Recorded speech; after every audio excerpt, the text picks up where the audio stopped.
Hail chat, hail everybody. Welcome to Comic Artist Pro Secrets. You're listening to me, Ethan Van Sciver, 27-year veteran of this collapsed and destroyed, devastated comic book industry. World's most charming, eloquent, and yet humble man, great big Star Wars fan, trusted member of the media. Yeah, welcome everyone. Welcome to the show tonight. Tonight we got a good one lined up for you. It's been a while since I've talked to your boy, Zack. Had a nice chat with him today, invited him to come on the stream. You know, Zack launched a campaign fairly recently. I guess this was like a week ago for the third installment of Jawbreakers. Now, you want to talk about COMICSGATE blockbusters. Jawbreakers is among the biggest COMICSGATE blockbusters. When a new Jawbreakers is released, it's like a new Star Wars is released, but not sad. Not terribly disappointing. In fact, they get better and better as we go. Jawbreakers Grand Bizarre graphic novel. We're going to have Zack here. We're going to talk about that. We're going to talk about, we're going to reminisce. I feel like everything's so crazy right now. I kind of feel like just looking back at the old days of COMICSGATE, talking about how things got to the way they are, seeing if his views line up with mine when it comes to how these events begin. I think they do, because I stole most of my ideas from him. Ladies and gentlemen, your friend, your pal, your boy, Zack. Welcome, Zack. Oh, good timing. I actually left to go turn the AC on and then came back just as you were introing me. Yeah, it's good to have you here, pal.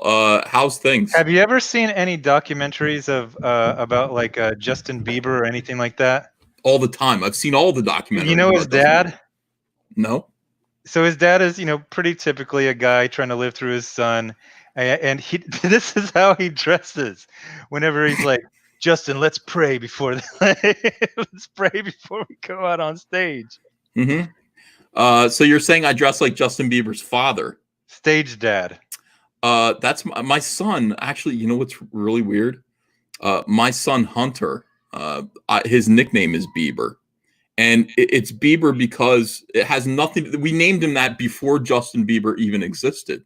I used to call him Bieber when he was a little kid. So I literally am Bieber's father in a way, Zack. Very strange coincidence. Yeah. So listen, great to have you. I'm pretty revved up lately.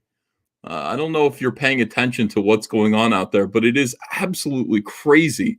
It feels, even if you're trying not, like we just had a conversation, I go, I'm actively not trying to pay attention to this shit. Everything's gotten so dark and weird. And then I wake up and I've got 5 emails. Check out what's happening. I'm like, oh geez, yeah, we got to talk about this. Yeah.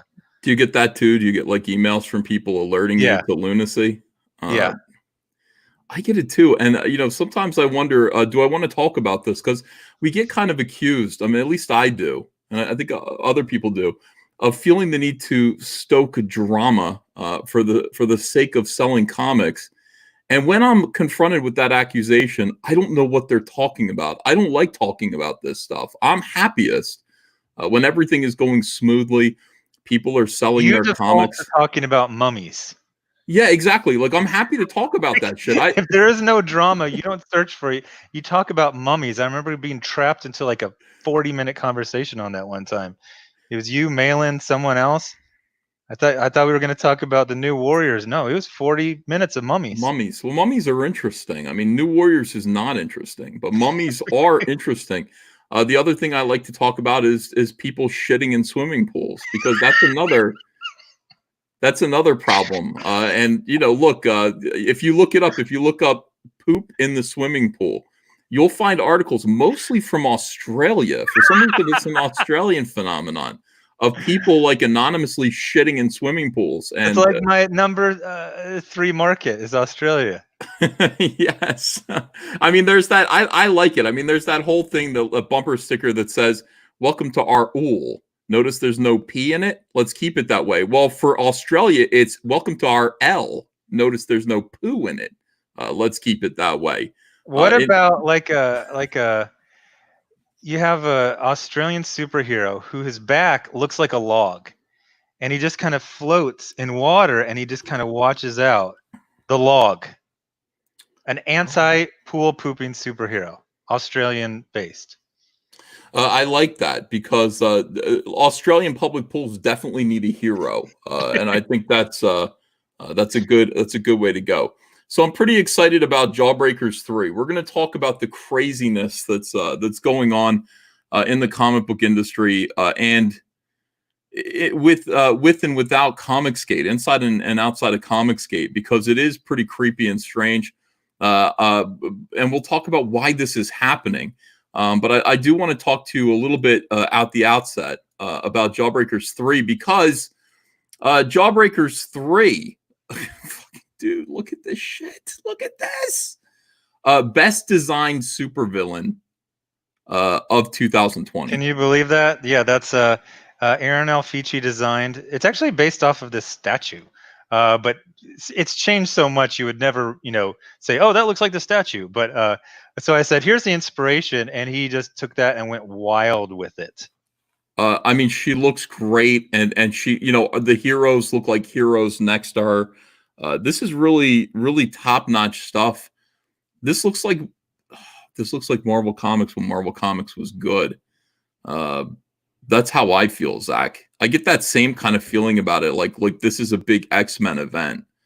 And like if it would have been like, I don't know, you just change time and you're like 2010, you're like, hey, this is what comics are going to look like, 2020. You're like, oh, cool. So is that like, I don't know, Luke Cage or something like that? No, it's Luke Cage pushes baby, strollers in 2020. What is that, dude? You know what? I had to talk to. It's pretty funny. Like, I had to talk to somebody who is black, a person of color, about exactly what these soy boys and crazy feminists are doing to comics and to masculinity. I made a video. I didn't make a video. I ranted about it. It was turned into a cartoon where I'm yelling about how these feminists come in and just change everything. And this black guy goes, well, how come everybody that you're talking about is white? You're talking about how they're taking white males and turning them into soy boys and pussies and depressives, and replacing them with with black female teenagers who steal things. What's up with that? And I said, well, they're doing different things with black male heroes. It seems like the main thing that they're doing is they're domesticating black males and making them sort of subservient to the smarter, female, the alpha female with leadership qualities. And I showed a few examples of this, but check out Messenger. I just sent you a link. We can get a whole segment out of this. Oh shit! Okay, hold on a second. So this is pretty much, I would say, I'm trying to think of all of the black male characters, and I probably put it at 90+%. So you're going to see a black male character who is gay. That's just one aspect, but mainly effeminate. You're going to see Disney eyes. You're going to see a hanging open mouth. You're going to see submissive body language. And so this is probably going to do a video on this tomorrow. Oh, this is a new article. Look at this. Aquaman's sidekick gets a coming out story from the creator of Blue is the Warmest Color. Look at this. By the way, I just want to point out bisexual lighting color scheme across the top of Polygon. And again, like, people don't believe any of this. I was wondering why everything was fuchsia lately. I'm like, why do these freaks color everything fuchsia? And I found out there is an actual reason. These people have a language of their own, SJWs. And bisexual lighting is the use of blue, pink, and purple to indicate that there's no sexual preference in particular, with the characters or whatever's going on in that scene, or the message that they're trying to send the reader. They use this fuchsia color, which is the combination of pink and blue together, to indicate bisexuality. It's so fucking bizarre. So that's everywhere. You're going to see that color scheme everywhere. It's called bisexual lighting, we found out. And we first heard that phrase like a year ago. The best video you ever did was that Portland Comics Mafia. Do you remember that? Bisexual lighting and murder. Yes, I was like, what does that mean? And I thought it was bisexual lightning. Exactly. I thought it was same here. Yeah, I did too. Bisexual lighting and murder, which is, I guess, their version of film noir, but gay. That was that for people who missed that one. I'm not really crazy about live streams, so I rarely listen to all of one. That was like a 3-hour, and it was just Ethan by himself for 3 hours. I swear I listened to the entire thing 4 times. And this is before I discovered how to adjust the speed on things. That was 3 hours at 1.0. So it was a mixed black woman who her company was bought by a company of basically all black guys. The entire company, Lion Forge. She was fired because she was redundant. And then what did she claim was the reason she was fired? She claimed that she was fired because, well, one of the reasons was, and tell me if this is what you're thinking of. Racism. The black woman was fired for racism. Well, by yeah, a bunch of black guys. Yeah. Okay, but it was specific. It was like she got angry because one of the freelancers said, "Oh, I thought you were the other mixed race black woman who works here," and she complained. She went and tried to find human resources to get this guy this precious bit of Try talent. to find HR in a company that has 10 people. That's right. It's like, how can I dominate this company that's run out of a broom closet? HR is usually the SJW path to power over their employers. It's how they dominate people. But if there is no HR, these people are powerless. And so she was left to just do what they do, which is sell you out and complain to the press and call you racist. This company made up mostly of black people, women, and gay people was referred to as bigoted by, this crazy person named Bisexual Lighting and Murder. We didn't know what that meant. This is what it means. This is the whole thing. So, SJWism actually has a color scheme. We're happy to learn that. All right, You Brought Me the Ocean is the queer color young schemes adult. and scams. Color Schemes and Scams is a queer young adult graphic novel from DC Comics. Now, I'm pretty sure that I've read like a Teen Titans where this character's in it and he's gay, and he just got into regular adventures, but he was never. You got to scroll down to see like how they portray him and the body language of everything. There's art. What is this? That's what a is comic. This shit? Do you see on the right in that checkered shirt? Yeah. That's how they draw a black kid now. This is a black male now. That's a black boy. That's how they draw him now. Yeah, like harmless, gay, and submissive, ineffectual, Disney eyes. Oh my god! You're gonna love the dialogue. They're talking about FDR and then the gay Asian, because this is all just Mad Libs. Oh, and then we got the racist. Look at that. The racist is the racist Ginger, which is like this is pre-written Mad Lib style into these plots. Wait, and let me read. Let's read this. Oh yeah. Oh, you're gonna love it. Let's read it. Bring. Mrs. Archer is my history teacher, my favorite teacher. She's always encouraging us to be ourselves. Franklin Roosevelt was a risk taker. He led America out of the Great Depression and towards victory in World War II. Mrs. Archer, can you talk about FDR's wife? I read Eleanor Roosevelt was a lesbian. Is that true?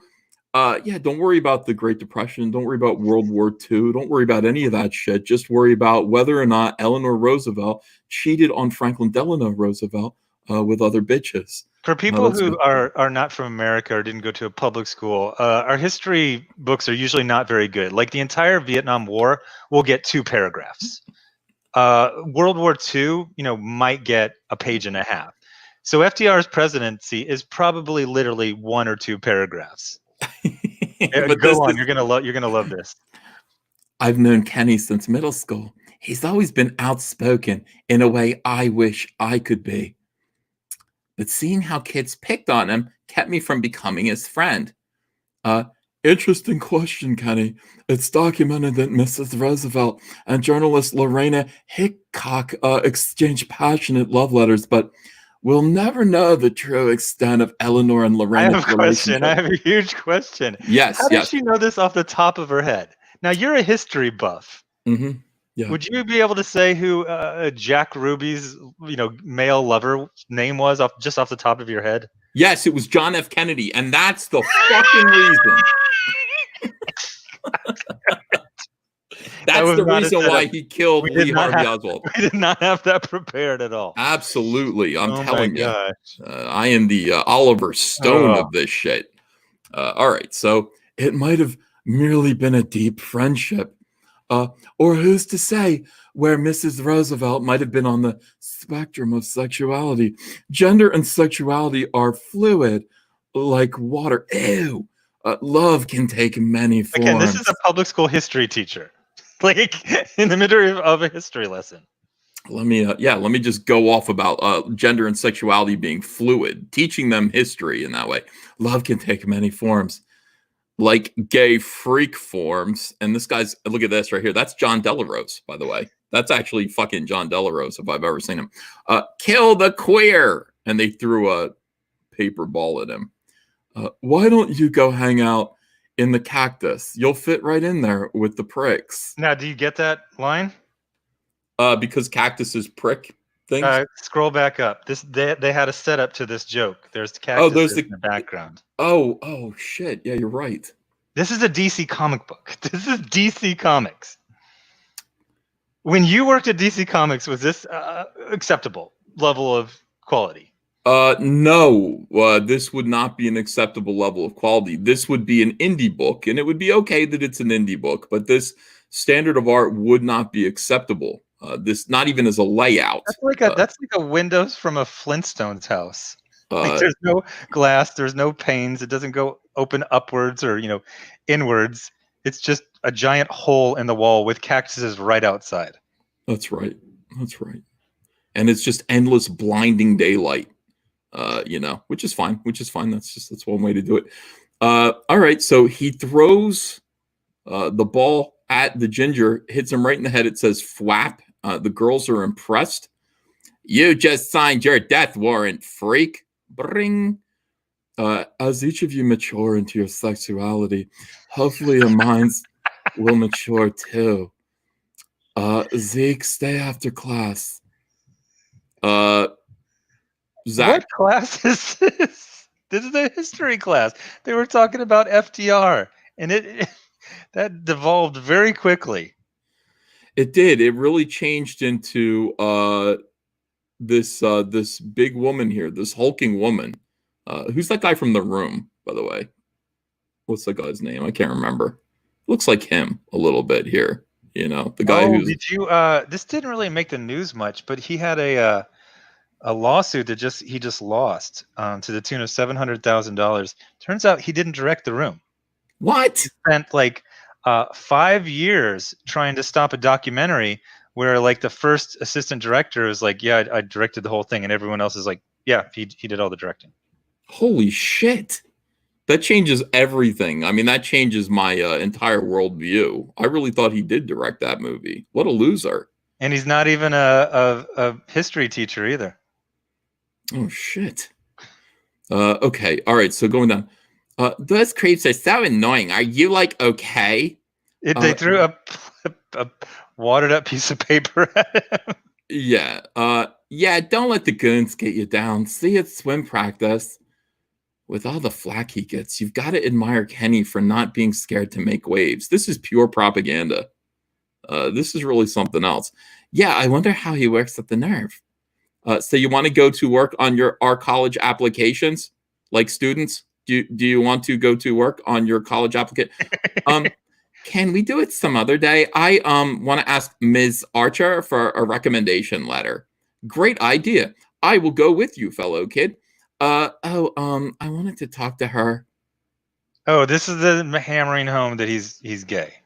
The girl is making a bunch of excuses to hang out with them. Like, you can't look at his Disney eyes and tell. Yeah. Oh, I see. So she's. Oh, see, I didn't know about her sexuality either. I mean, this one. Well, I know it's assumed that everyone in this universe is gay, but there's probably one or two straight people. That is true. I actually do assume everyone in this is gay, including the redheaded kid who threw the paper. I assume he's Well, no. Did you see what the teacher said? As you two mature into your sexualities. That's right. That's what I mean. He's basically saying, "Oh, you're gay and you just can't handle it. That's why you're flirting by throwing paper at him." Exactly. Oh, okay then. See you later. Zack, Cyberfrog was fucking Shakespeare. Cyberfrog Blood Honey. And I won't hear otherwise. It really was brilliant. Cyberfrog Blood Honey was brilliant, as was everything that you've ever written. And by the way, Zach, today, just now, I received Iron Heights 2 Psychos. 2 Psychos came in the mail for me. Nice. Yeah, very happy with that. I also. What do you think about that form factor? In what way? The fact that they both look. They match. Like the texture of the cover. Yeah, you know what? What's really unusual about them is they're very lightweight. A lot lighter than you would think they are. They're thick books, but they're very lightweight. I like them. Yeah, it's got like this a very dry texture, and it's got like a tooth to it. Yeah, I look forward to reading this. This is going to be fun. I did throw out the Sashi pinup, of course, but I did keep these 2 pinups by Kelsey Shannon. So these are excellent. These are going to go on my wall. And, good stuff, man. Thank you so much for shipping this out to me. I'm glad that I didn't, you know what? I realized I didn't back the first Iron Sights book before. So I'm happy that I have it now. Okay, so in any case, Zach, you are Shakespeare or are you Charles Dickens? Which one are you? Are you Mark Twain? I don't read either one of them. I don't know the difference. Okay, well, I'm going to say you're Mark Twain. You're a blue-collar American hero. That's what you are, a spokesman for this generation. All right, let's see. Where was I? Oh, yeah. New DC comic here. How much? Oh, my God. We got nipples. We got nipples here. Oh my goodness! Here we go. What is the expression on panel 2? That little midget kid. What is that expression? I should have told Maria the truth about why I was staying after school. But what was the truth? Hey, Kenny, can you help O'Brien with his breaststroke? Jesus, this is awful. This kid is wearing a banana hammock. To the pool with this other little kid here. Oh, geez, I didn't even know. Oh, click this off. Oh, Jesus. Hold on, where's the article at? When does this end? It was above. It was just blather. YA, everyone's gay. Blah blah blah. Words you never heard of. Everything. Yeah, whatever. This is the whole comic. The whole comic book is here. But in any way, this all came about. We started talking about this because this is kind of what they're doing with black people, right? I mean, like black males. That is. It's not just the majority, it's the super majority. I cannot think of a single well, no, I'll say Sean Gordon Murphy's Curse of the White Knight. He has Duke, I forgot Duke's last name. Duke is like this big, muscular, tough guy. But in the mainstream, he's not. He's a Gordon Good brother. They're either extremely bland or extremely feminine, and most are both. Right. Wait, is this Aquaman? What is this? It's Aquaman's son. This is You Brought Me the Ocean Hits Digital. This is Aquaman's son? Yeah. What? He can control water with his mind. Jake realized he was gay around the time he realized he could control water with his mind, as if being a teenager wasn't complicated enough. I don't know. I'd like to learn that I could control water with my mind.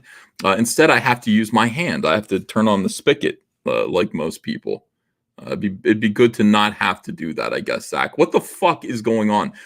They've got these. Okay, so this is the thing. I actually said this before. Sorry, look at the teacher.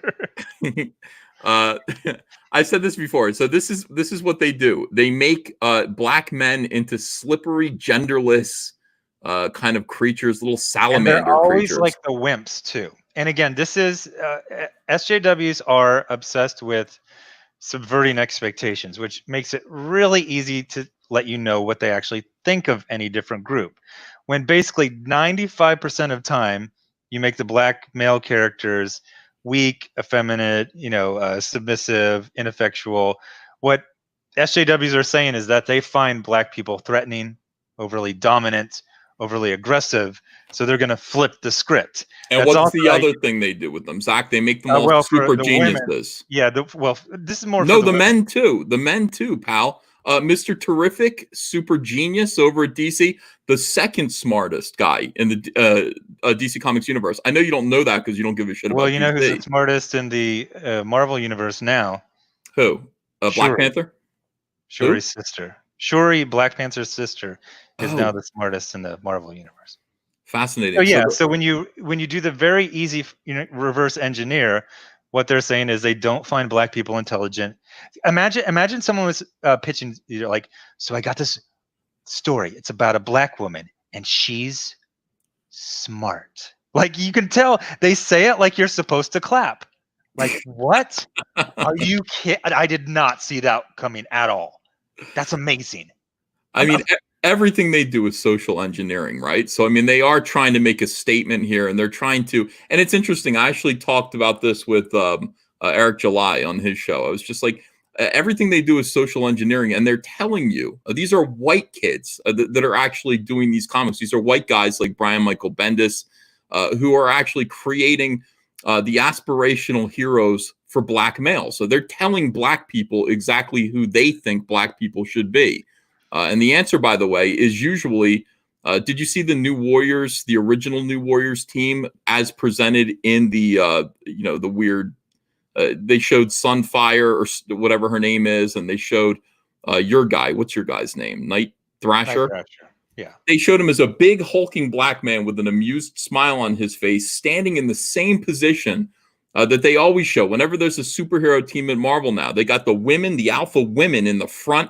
They got some pussified, slippery midget man who is usually white right next to them. That's Speedball. And then they have a hulking black man who's standing in the background, basically like whatever, white people, and ready to serve, ready in this kind of servile, hulking kind of brute position.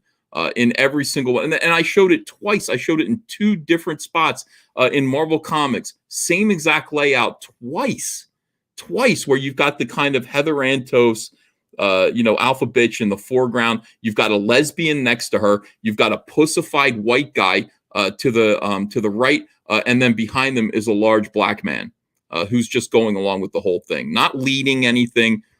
This is what they're kind of telling. This is the message that they're sending out. They're saying, "Oh yeah," and it's over and over and over and over again. One of the things I used to get hit, early in the channels, they're like, "Well, this is just this," and now 3 years in, everyone's like, "Yeah, you've literally shown this 50 times." Like, you got it, dude. I don't get the pushback that I got, 2 or 3 years ago. It's like, okay, so, and like you said, the black male is always just kind of sitting. He's never in charge. No, he just goes along with whatever the female lead says, and he's never even like, hey, can I get your number? No, nothing. Just sitting there. yeah, Just, that's not who Luke. Now think about this. What does this sound like? This sounds like a movie from the 1920s, Mhm. where all the lead characters, and then you got like a black servant just hanging out on the wall, with Right. a metal tray, waiting to hand something or take something. No, absolutely true. And the thing about it is that kills me is I always say, I say this when I'm talking to black comic skaters. I'm like, why don't you get to tell them what kind of aspirational heroes you want? Why don't you get to create them? Why is it always some cracker? Why is it always the guy who created Black Lightning? Why is it that guy who gets to tell you what your heroes are? And fair enough. I mean, most of the heroes that are out there right now are white and created by white people. That's fine. What about why don't we get more black people who actually create heroes that they want to look up to? Why is it always some white guy doing it out of like some kind of quota? Well, then getting back to what you said, you go, what is Brian Michael Bendis turning Luke Cage into? He's turning him into Brian Michael Bendis. If you look at the Luke Cage comics from the 80s, 90s, and 70s, he's 5 shades darker than he is right now. Holy shit. Yeah, you're right. He had hair. They lightened him up. Now he's bald. He had an afro. Now he's bald and he's pushing a stroller. He's subservient to his wife. Yeah, he's a suburban, dad. And for some reason, light skin when he was never light skinned before. Now, what is the message here? What are they telling black people that they need to be? What are they telling black men that they need to be? And by the way, this same message recurs with Bendis in particular. Bendis is a kind of I don't know. He's a peculiarity because he continues this stuff over and over again. Riri Williams, super smart, super intelligent black teenager replaces a white male character and steals from him. And you go, that's weird. That's weird. Riri Williams, all the videos that you used to make about her being kind of a sociopath, terrible human being, a supervillain, ultimately. And you go, well, maybe that was just a one-off. But Bendis comes to DC and creates the same thing in the Green Lantern universe. Replaces, Hal Jordan with a teenage, super smart black girl who uses her HP Pavilion laptop to hack into the center of the universe and steal Somebody saw Independence Day. steal the secrets of the Green Lantern Corps, steal their powers. So Bendis thinks, first of all, that this is what all black girls should aspire to be. I guess super smart thieves. It's very strange that he did the same thing twice. Thief of a type, isn't it? But it's just like I remember reading this book, Champions, from Mark Waid, and it was like a party game. Here's a character. They have a Spanish name. It's a Mexican superhero. How many panels until we talk about illegal? 2 panels. We're talking about illegal immigration. It's 2 panels later after they introduce. Like, that's all they can only see them as a race, but then they have to mold it to what they think black people should be. It's the most insane thing. It is. I'm trying to explain this to people. I got to go on this other show. I'm being invited to go on this show, Comic Book News, that you've been watching recently with Dan Sheehan. And Dan is this close to kind of understanding COMICSGATE in a rational way. I'm not saying he's going to agree with it, but he does want to understand how this happened, why it works, and why this has caused such a catastrophe within the comic book industry. And I've put it all the way back. I think Gail Simone is patient zero, Zach. Do you know what submunitions are? No. So there are some large missiles that they have a warhead that it opens up and then it drops off a bunch of smaller explosives. So you can basically cover an entire football field with effectively 100 different grenades.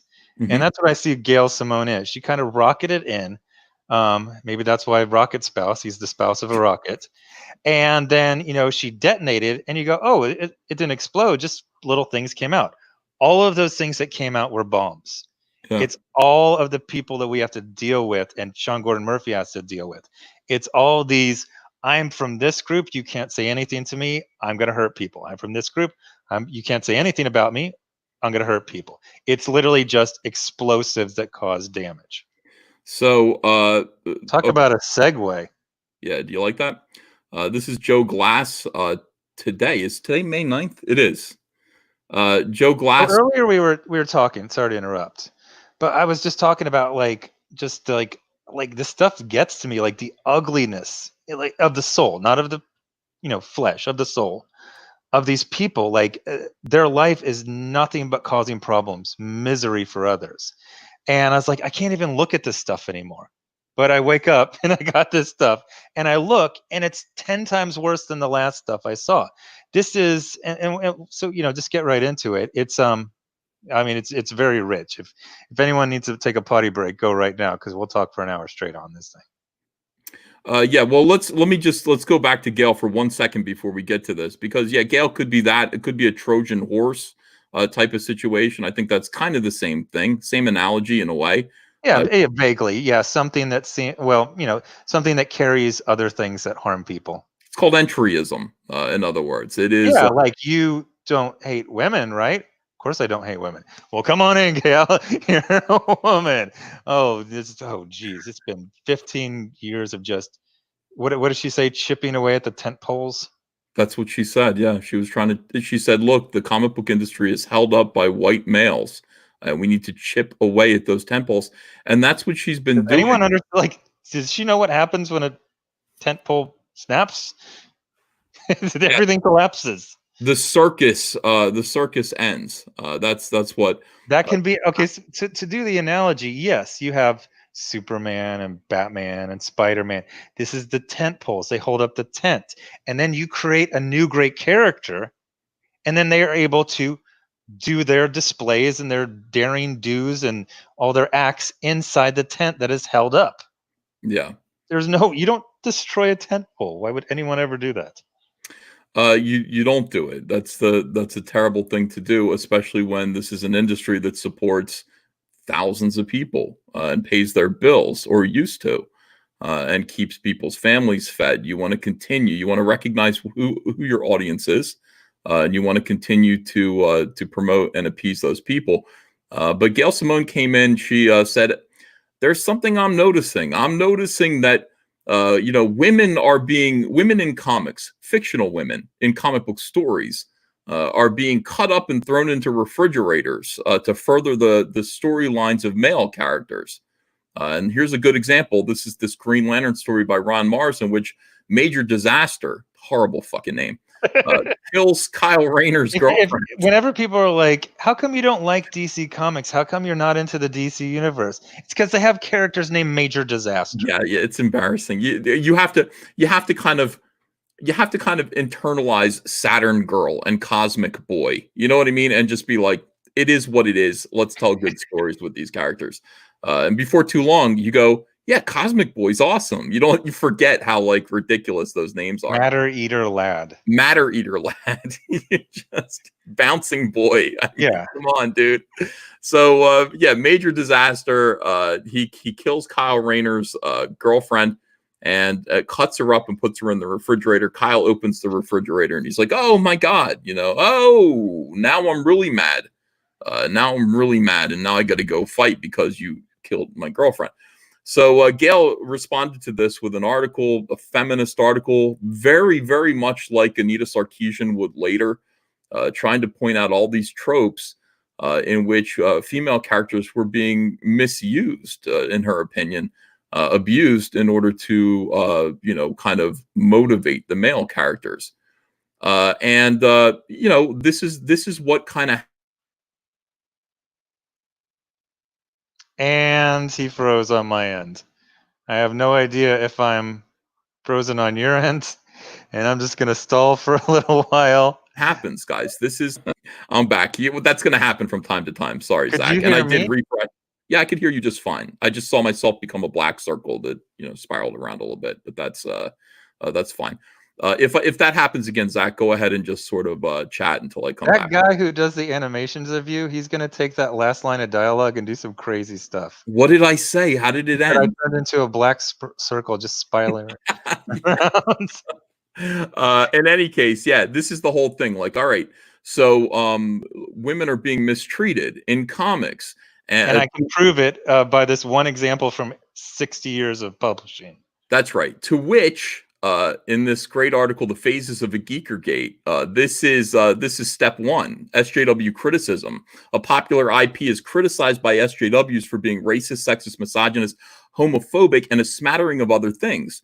This will often manifest in media articles and academic papers which push this false narrative. This phase can take place over the course of years or even decades. So Gail Simone says, look, comics are sexist, to which the males who dominate this hobby go, "We are? No, we're not. Let's prove that we aren't." Gail, you're right, all right? Come on in.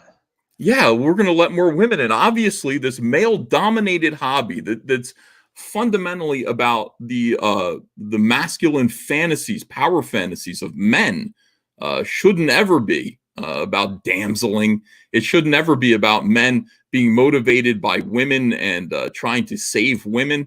Shouldn't ever be anything like that, because women can do it too. Now, this is men going.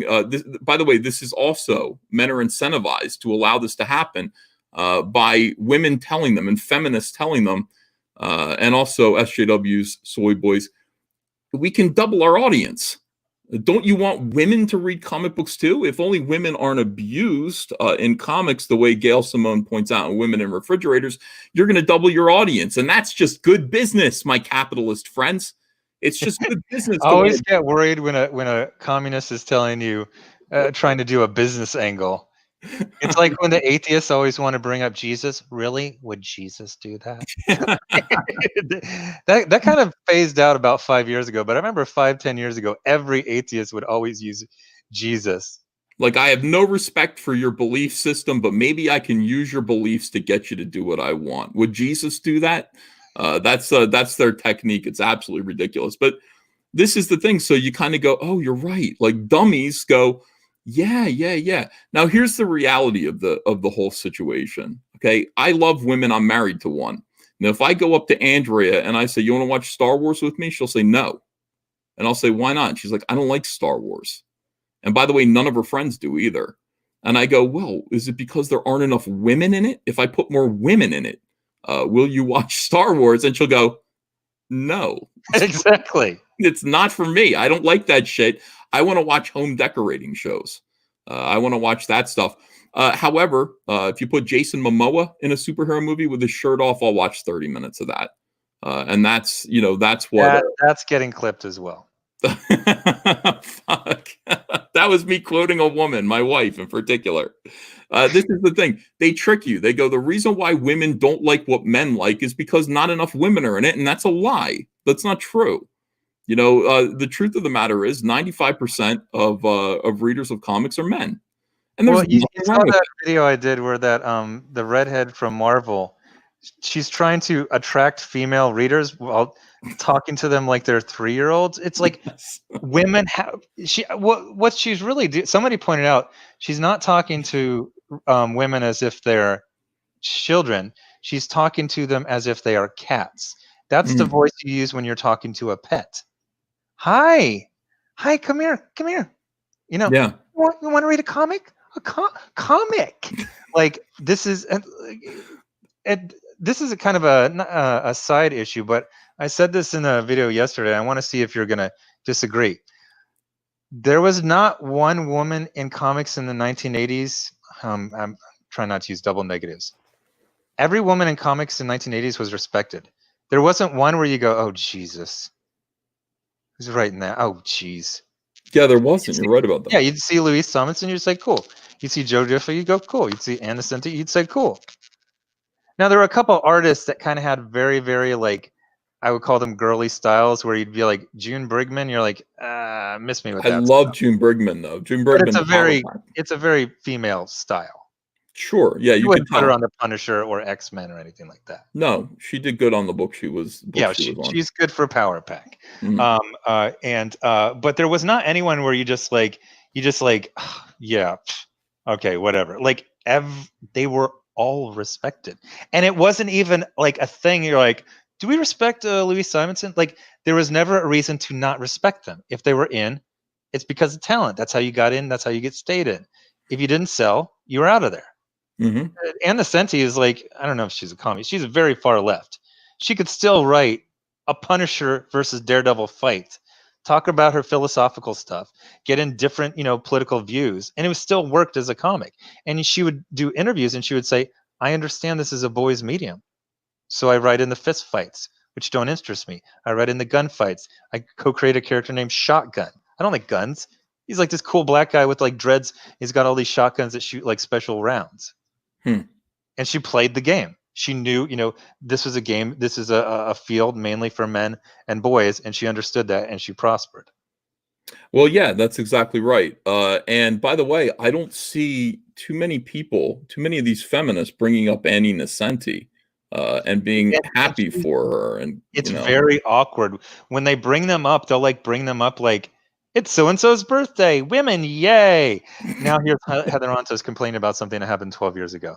And like Heather Antos is not fit to shine Anna Nocenti's shoes. Like the idea of, and they were like age peers. You know what I mean? It's so funny if you ever see those like listicles. It's like, this is what a 30-year-old looked like in like 1948. And of course they look like they're 60. Mm-hmm. But like Anna Nocenti was as young or younger than the Milkshake Girls in the 80s. And she was completely respected. She followed Frank Miller on Daredevil. I mean, imagine being set up for failure like that. Yeah. Here's Frank Miller on his second run on Daredevil, and and also Matt Murdock is a short order cook. And I'm creating Typhoid Mary. You know what I mean? It's like she did some shit. She did some great shit. Yeah. Oh, she created so many. I think she created Bushwhacker, Typhoid Mary, Shotgun, who I love. Like she created this whole cast of characters. She didn't just do I guess I'll fight Bullseye again. I mean, she did that like 3-4 years into the run, but she was an absolute master. And there was never, it's like, you don't read in the sense he's Daredevil? Oh, because you hate women. Because you hate women. There was none of that. There was no emotional blackmail. You know, you didn't even. It wasn't a big deal. You just read the comics, and they were. Sorry, my microphone somehow worked its way down to my trachea. I'm sure I sounded pretty weird last couple minutes. No, it's okay. It's fine. But I mean, that's the thing. Nowadays, it's important that everybody know. Now, Gail Simone was allowed to come into the comic book industry. In fact, encouraged by people, by very weak men in this industry who thought they were repenting of their sins. And the only sins that they committed were creating comics that were selling to their audience. And Gail Simone immediately came in and things began to change. And that was a good run. I mean, I'm not a Green Lantern guy, but Kyle Rayner run was very successful. It sold well. And then we came, and then me and Jeff came and we fixed that shit. For a they did like Emerald Dawn 3, and there was kind of all the gas was out of the Green Lantern, franchise in the early 90s, and then they did Kyle Rayner, and that carried all. I remember those, what was it? Romeo Tangal. I'm forgetting the penciler. Romeo Tangal. He was the inker. The penciler, Darrell Banks. Yeah, Darrell Banks. I loved his stuff. Yeah. That was like the only DC artist I could stand back then was Darrell Banks. By the way, they threw him out, and I don't know why they threw him out. Darrell Banks is a black man, super talented, creator of Kyle Rayner, a creator of Parallax. He designed the Parallax suit. That's a great suit. Yeah, I don't know why he couldn't get work. And I used to talk to editorial and say, why don't you bring Darrell back? And they would always be like, it's interesting. It was kind of strange. I was like, he's working at cons. I see him all the time. I'm sure he'd love to draw some Green Lantern stuff. And they kind of had this attitude. It's like, well, maybe we'll bring him back for a retro Green Lantern thing. And I was like, God, how ugly. How fucking ugly. I hate the comic book industry for stuff like that. It's like some people get to, like Walt Simonson, George Perez, Neil Adams kind of gets to continue with dignity, but it's like somebody like Darrell Banks who created some great stuff. And then if we find him and offer him work, what are they going to do? If we not take it. Yeah, they're going to threaten him and they're going to make him. Although, let's be honest, we went insane with Larry Stroman. we were going to pay him $100,000. The two of us $100,000. There's what the hell were we thinking? I don't know, but it was funny. I would have done it. I would have gone through with that. Larry Stroman just kind of be like, hey, come draw something. Come draw a Jawbreakers story. Put a little frog in it, and we'll pay you $100,000. And Larry Stroman was like, I don't know, man. I don't think I want to draw comics anymore. And then what? Like a month later, he was in the hospital drawing sketches for people. Yeah, I mean, it was. I think it was about 6 months later. But yeah, like 6 months later, he was like doing sketches for like $75. It was. I remember I saw the bleeding art. I was like, oh, bro. But he has a very interesting personality. I remember at the time I did one where he's like, man, don't make me no victim. And he literally said, I just like to sit at home and smoke weed and get fat. Like he literally said that. That's great. And by the way, that's awesome. That's the thing. I was like, I respect the hell out of you. You live your life, man. That's awesome. So in any case, yeah, we could do that. Like if we wanted to, we could get Darrell Banks and say, hey man, we'll help you out over here. Come work for us. Why wouldn't I put some of these Green Lantern creators to work? That was originally the plan like a couple years ago. It's like there's all these people I love and they're not working and I need to find them, but it's also kind of a young man's game. Like I've talked to some people that I remember them from like Punisher comics in the early 90s, but they're in their 40s and they're like, yeah, I'll do a cover for you. And I'm like, well, I got like this 50-page graphic novel. They're like, shit. I guess I've never been in that grind, but I can even see your face. The idea of doing like 50 pages in 2 months, you're like, oh, I'm not. No, yeah. When you're doing it, being a comic book artist, it is being on a hamster wheel. When you're working for the mainstream, you're working for very little money with intense pressure at all times. And it's no wonder most of these people are fucking crazy and wallflowers and weird. And, you don't talk to people. The only time you talk to people are when you go to conventions and then you're strutting your stuff. You know, Well, you walk that's a in. huge thing of one of the, and we've got friends who, we talk, they've said this flat out. They're like, this is our social event for, me and my family. Like, and all of a sudden, all of our social events are done for the whole year. Like, if you get me work, I can work, but then I have no friends. But I'm like, are they really your friends? One of the things I've realized about the socialization of comic pros is they don't know what a friend is. Like, a friend is going to be able to get angry at you, say "fuck you," and then a week later be like, "Hey, did you see Bad Boys 3? It was actually pretty cool." Like, these aren't your friends. These are just people you saw, and you recognize their faces and you know their names. You've been on a couple panels. You had a drink with them 10 years ago. That's not your friend. You earn your way into the club. I mean, that's that's the thing. You earn your way into the club, and that's you feel like you belong there, and that's it. You don't want to leave the club. The club is scary. But the truth of the matter is, you're just a slave. You're a slave to this big, gigantic corporation. That Imagine is the Knights of the Round Table, but every seat is an ejector seat. Like, do you ever relax? Here's Sir Ronald of Mars. Women in refrigerators. Bam, you're out of there. out of here. See you later. Darrell Banks, you created Parallax and Kyle Rayner. We have no more further use for you. You're out of here too, and you can't get any work. And by the way, you're now relegated to a life of conventions and doing kind of commissioned work in order to pay your bills. And that's where all of this stuff goes. That's what happens when you depend on a heartless corporation to sustain your career. They're not going to do it. Very few people get lengthy careers in comics. Most people do not. And that is why crowdfunding is so goddamn awesome. That is why what we're doing is so great. And we're kind of showing the way, Zach, for these people. All right, let me just take a break here from the conversation to show exactly what we're here to promote. This is Zack's new book, Jawbreakers Grand Yeah. Bazaar. Zack, can you give us a rundown? Like, tell me about the characters in Jawbreakers, the team members. Okay, so the Jawbreakers are basically like a bunch of kind of like mid 80s style Marvel heroes later, and like what happens to them when like life happens. So they end up forming this mercenary band, kind of like the Expendables, and this is actually their origin. It's a third book, but it's how they all met in Afghanistan about 10 years ago or so.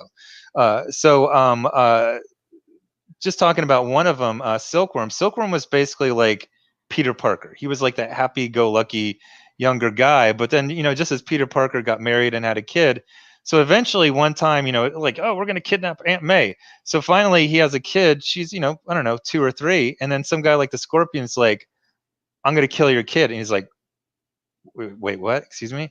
And he just snaps his neck. You know what I mean? Like, oh yeah. So then he basically becomes, he basically goes like, he goes around just like, I'm taking out everyone who's ever threatened my family, because now they're talking about killing my kids. So then he basically becomes this like a really dark like character. The ironic thing is his family actually leaves him. His wife's like, I did not sign up for this. You're like snapping necks over here. So he becomes like this bitter like mercenary, just working by himself in Afghanistan, making a lot of money because he charges the government for 10 men because he has a strength of 10 men. He actually ends up getting in trouble for that.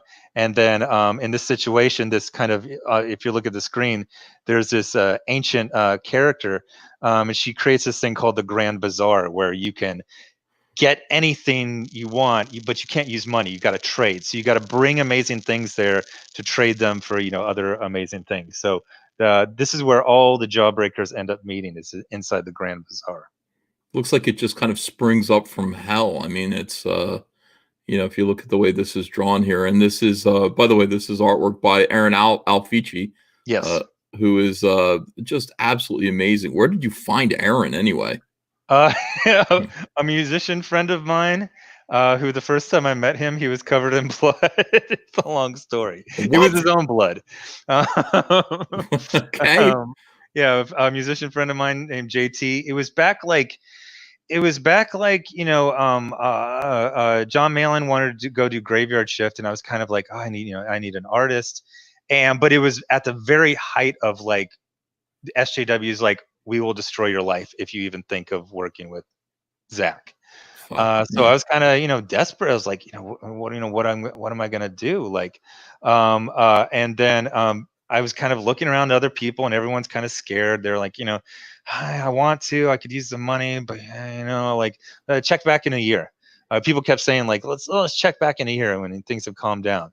And then this musician JT is like, I know this guy. I was like, I'm kind of like, I don't know. Like, it seems weird that I'm talking to people in comics nobody can recommend, but my musician friend JT, he knows a guy. He did. He knew Aaron, and we started doing I tested him out on a Devil Dog origin, and he did great. And then we put him on God King. He did amazing, and now he's on Grand Bazaar. Yeah, this stuff looks great. I absolutely love Aaron's artwork. It reminds me of when comics were good and when the heroes looked tough. I mean, I love the way he draws. This is, by the way, we were talking about this right here.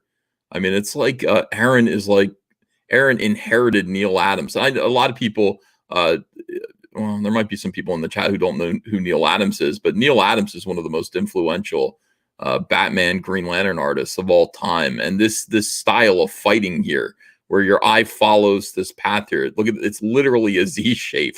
This is so tremendously exciting.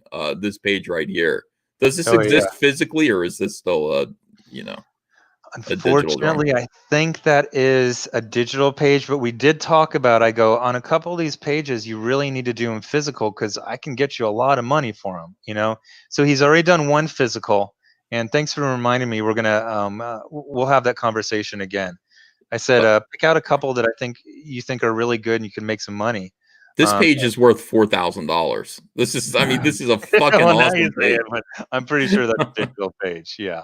But there'll be other amazing pages on there. One of them, people are just going to flip out. Although weirdly enough, it gives away a major plot point. So it might have to be like a mystery auction that we do. Well, I mean, look, the art is just fantastic. Merch, you've got you're doing everybody's wearing these now. It's so weird, man. The 2020s are off to a weird start. But everybody is like used to having to wear face masks now.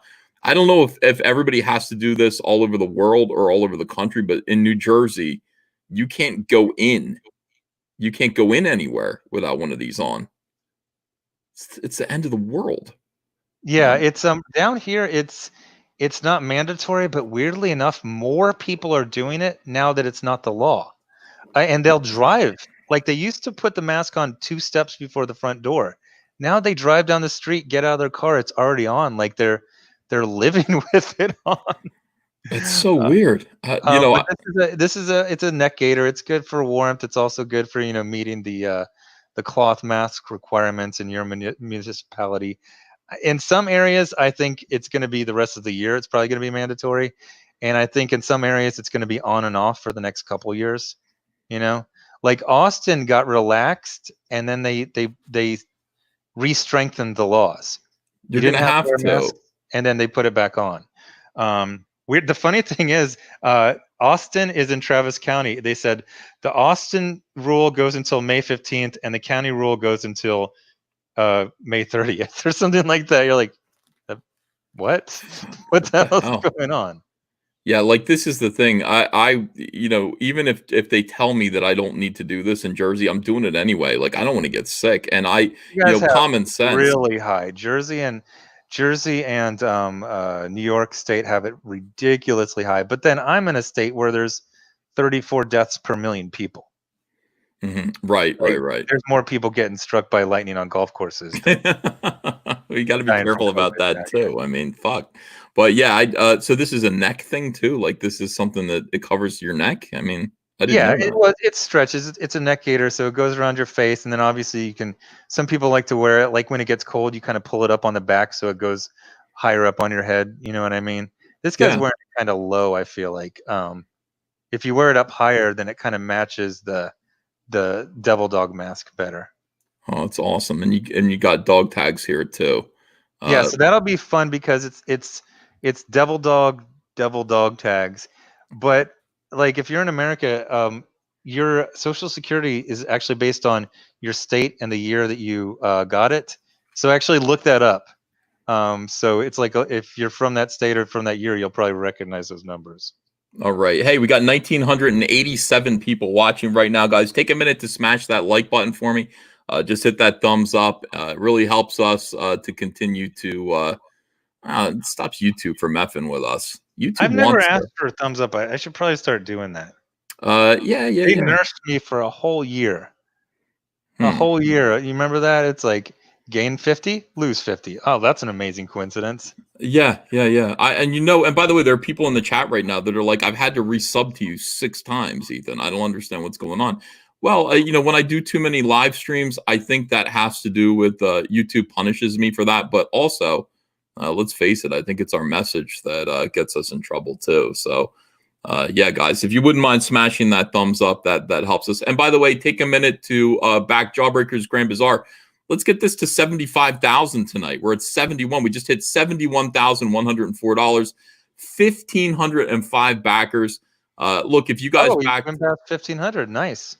Yeah, you guys backed Jawbreakers 1, Jawbreakers 2. Maybe you missed Jawbreakers 2. It's here. You can get a copy of God King with my cover on it. That's cool. For $25. So why not get both of these? Pick up a copy of number 2.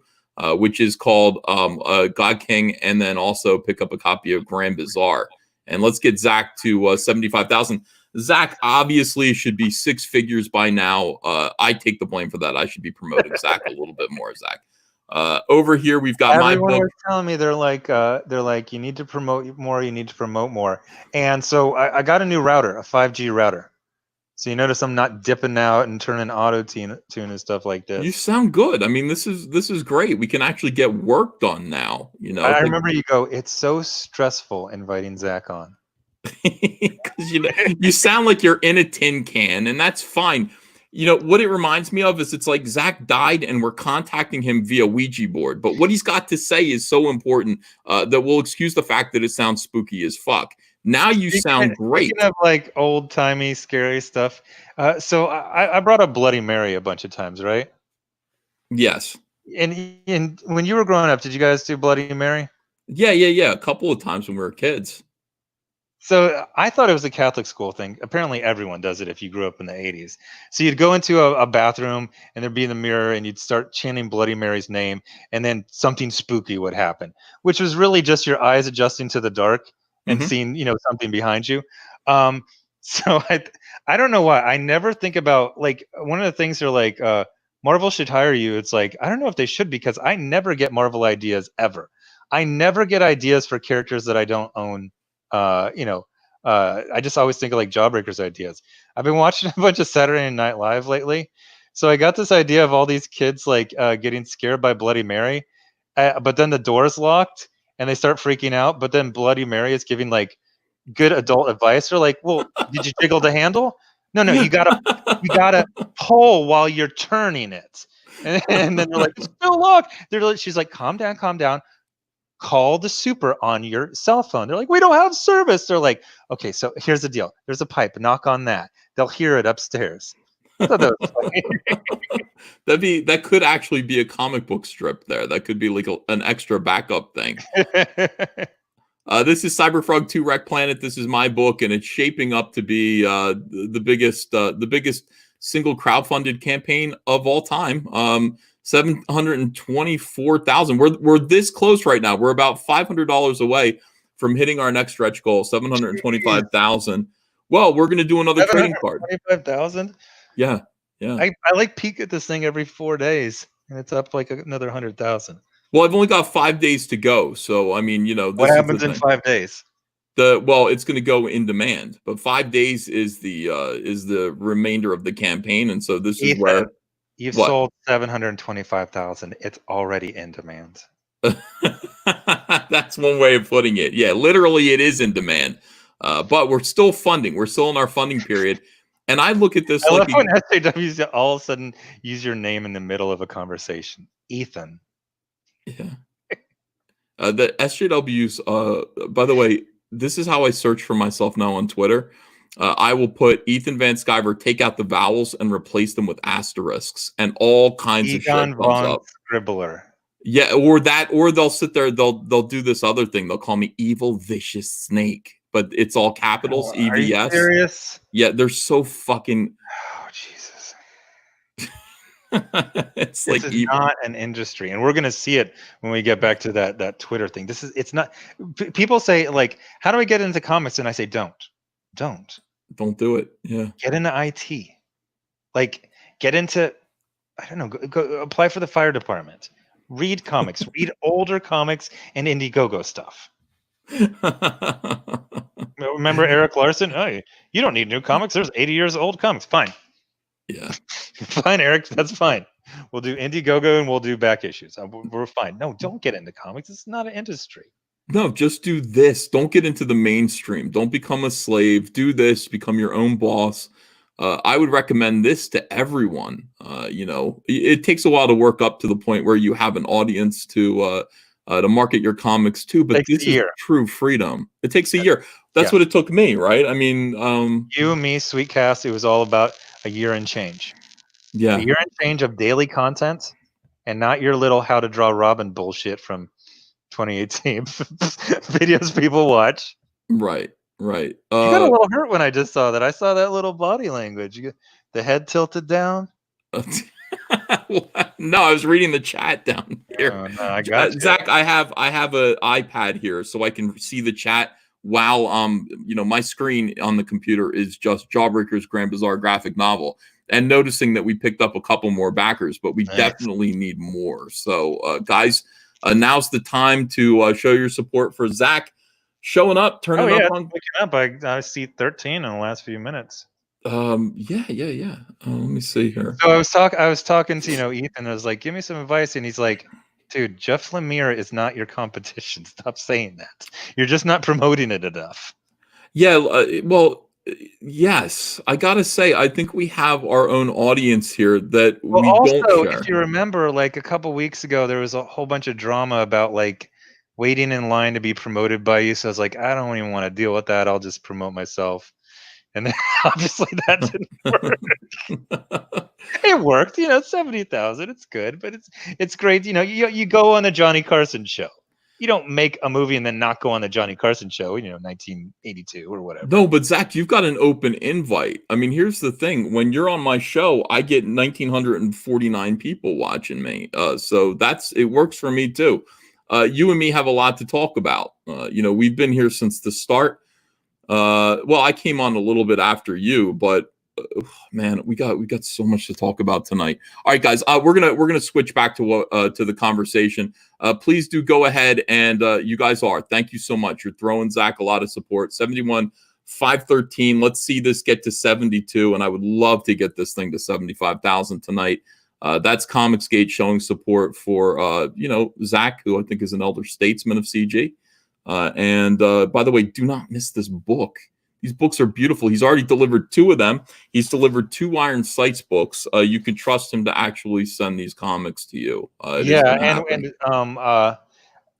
was talking earlier about like doing a project per month, and everyone's like, dude, chill the hell out. Stop, concentrate, do one thing at a time. So I was talking to someone earlier. They're like, do your book right now, have one ready to go afterwards, and everything else is just in the works. Stop trying to promote 6 future books because it's not that interesting. And also, it's a lot of exhaustion. Everyone always memes me for like falling asleep 3 hours after I launch a Indiegogo, but I've been up for 24 hours, like polishing that campaign page. It's a lot of work. So the idea that I'm going to do one every month, that was a little silly. So I'm just going to relax and what are they? What was that wine ad? We will serve no wine before it's time. Yeah, I gotta say, I just look at all this stuff differently. I think the problem with the mainstream comic book industry is these monthly $4, $5 pamphlets. I'm falling into the trap we were making fun of. I've done 1,500 pages. No one cares. That's Remember that? right. Yeah. Zach, you gotta stay strong in your COMICSGATE-ness, and remember that we I have get better excited. I ideas. got so many ideas, but yeah, like volume is not the answer. I've got another thing. I got a book called Fearsome, and I'm waiting to roll that out until the time is right. The time is not right now. I mean, because I've got a Cyberfrog book that requires all of my attention. When I do a Cyberfrog book, it's a Spielberg movie. It's a blockbuster. This is our focus right now, and it's going to be plenty. You can sell the hell out of one book. You don't have to focus on selling 12 books per year. Sell that one book this year. And then at the end of the year, we've got Rainbow Brute, which I'm going to sell the fuck out of Rainbow Brute. Speaking of Spielberg, when's the last time you watched Raiders of the Lost Ark? Maybe 2 years ago. Why do you say? I rewatched it for the first time in maybe 10 or 15 years. I remember a much different movie. I remember a really dark, scary, violent movie. This one's like silly monkeys doing salutes, and like Indiana Jones will throw a punch that doesn't come within 3 feet of the other stuntman, and then he'll like fall back onto an apple cart. It's like, I don't remember this being so silly in daylight. Wow. Yeah, I do remember it that way. I always thought the Indiana Jones movies were very funny. And I forgot. I totally forgot. I just remembered like people being killed and murdered and exploding. All I remembered was a horror.